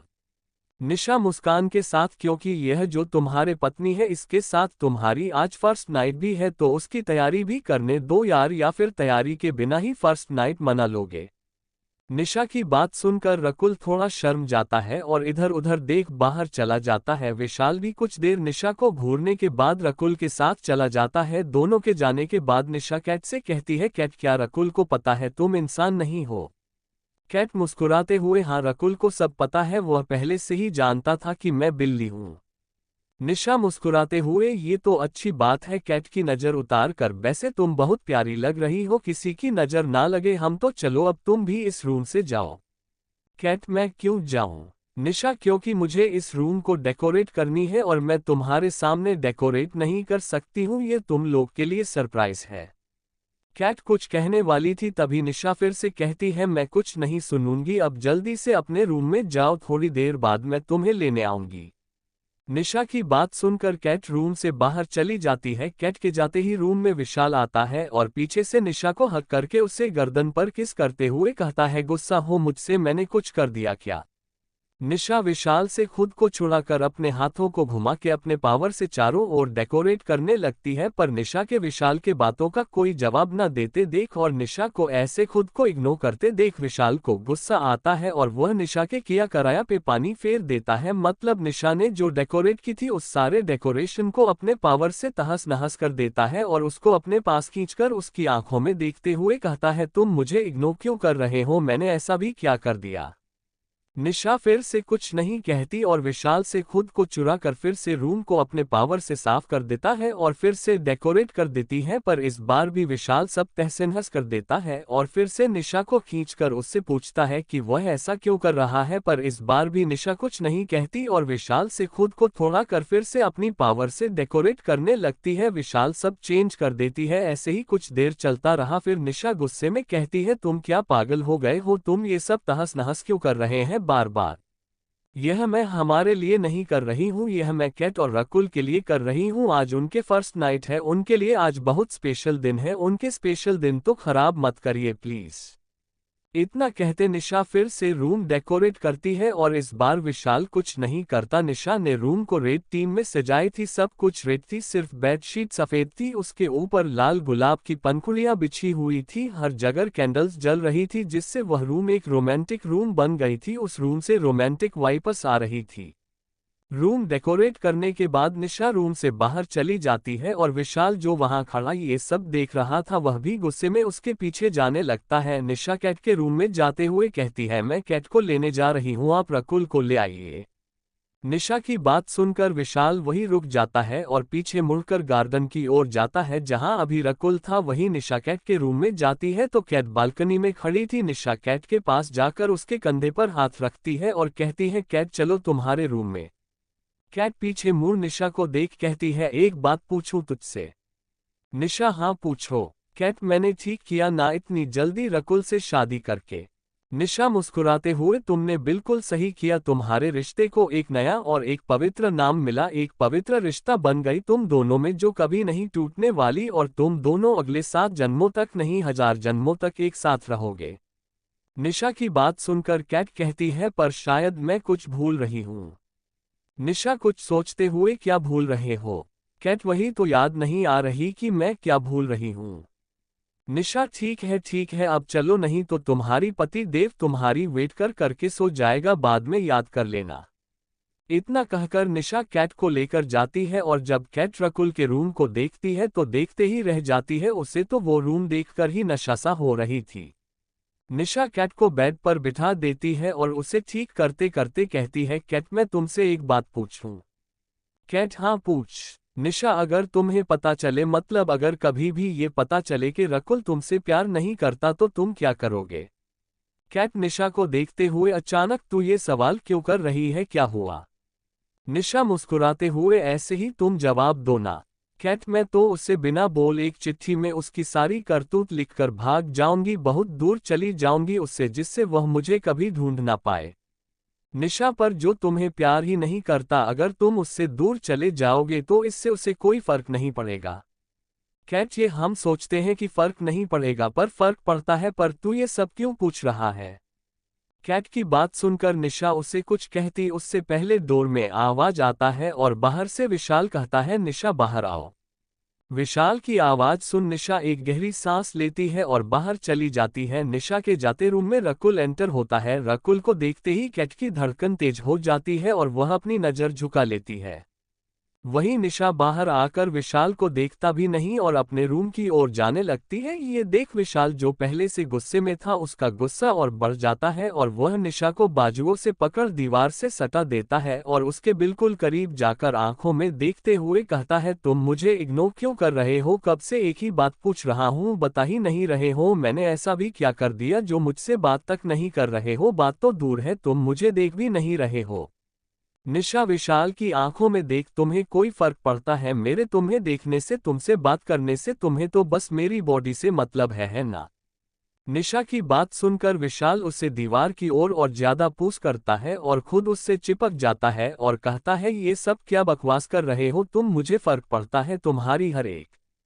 विशाल और कुछ कहता उससे पहले निशा अपने पावर का इस्तेमाल कर विशाल को खुद से दूर कर देती है और कहती है, पर मुझे नहीं पड़ती, मुझे तुमसे कोई फर्क नहीं पड़ती और अब मुझे ये रिलेशन नहीं रखनी, मुझे तुमसे आज़ाद चाहिए, दूर जाना है मुझे तुमसे। निशा की इस बात को सुनकर विशाल शॉक्ड हो जाता है और वह निशा को एकटक देखने लगता है, पर निशा उसे नहीं देखती और वहां से अपने रूम की ओर चली जाती है। निशा के जाने के कुछ देर बाद विशाल को होश आता है और उसकी आंखें गुस्से में लाल होकर चमकने लगता है और वह गुस्से में कहता है, तुम्हें ये रिलेशन नहीं रखना, अब मैं आज़ादी चाहिए हूँ, मुझसे दूर जानी है, अब मैं तुम्हें बताऊंगा। इतना कहते विशाल भी गुस्से में निशा की रूम की ओर जाने लगता है। विशाल को देख समझ आ रहा था कि वह कितने गुस्से में है। उसके नाखून भी बड़े बड़े हो गए थे, उसके दांत भी निकल आए थे और इस वक्त वो किसी राक्षस से कम नहीं लग रहा था। वही रकुल डोर लॉक करता है और चलते हुए बेड के पास आता है और बेड पर कैट के पास बैठ जाता है और कहता है, फाइनली हमारी शादी हो गई और अब हम एक हो सकते हैं, हक के साथ एक दूसरे को प्यार कर सकते हैं। रकुल की बात सुनकर कैट अपने घूंघट हटा देती है और रकुल की कॉलर पकड़ अपने ऊपर खींच लेती है, जिससे वह दोनों एक साथ बेड पर गिर जाते हैं। अब कैट नीचे और रकुल उसके ऊपर था। रकुल कैट की आंखों में देख रहा था और कैट भी रकुल की आंखों में देखते हुए उसके गर्दन पर अपनी हाथ लपेट कहती है, बातें करके टाइम वेस्ट मत कर, वैसे मैं चाहती थी कि तेरे घर जाकर फिर हमारा फर्स्ट नाइट मनाया जाए। ये कैसी रहेगी? मतलब यहाँ नहीं, जब हम तेरे घर जाएंगे तभी हम हमारे सुहागरात मनाएंगे, अभी सो जाते हैं। इतना कह के कैट रकुल को अपने ऊपर से हटा देती है और पलट कर सोना ही वाली थी कि तभी रकुल उसे अपने पास खींच लेता है और उसके ऊपर रखकर कहता है, कितना इंतजार किया मैंने इस पल का और तुम कह रहे हो अभी नहीं, और वैसे भी पता नहीं कब मैं अपने फ्लैट पर जाऊंगा, पहले बॉस कहेगा उसके बाद जाऊंगा ना, उनके परमिशन के बिना तो नहीं जा सकता और तब तक मैं इंतजार नहीं कर सकता। इतना कहकर रकुल कैट के फोरहेड, चिकस, नोज हर जगह सॉफ्ट किस करता है और सॉफ्ट किस करते करते उसके सांसें भारी हो रहा था और उसके गर्म सांसें कैट के चेहरे पर पड़ रहा था।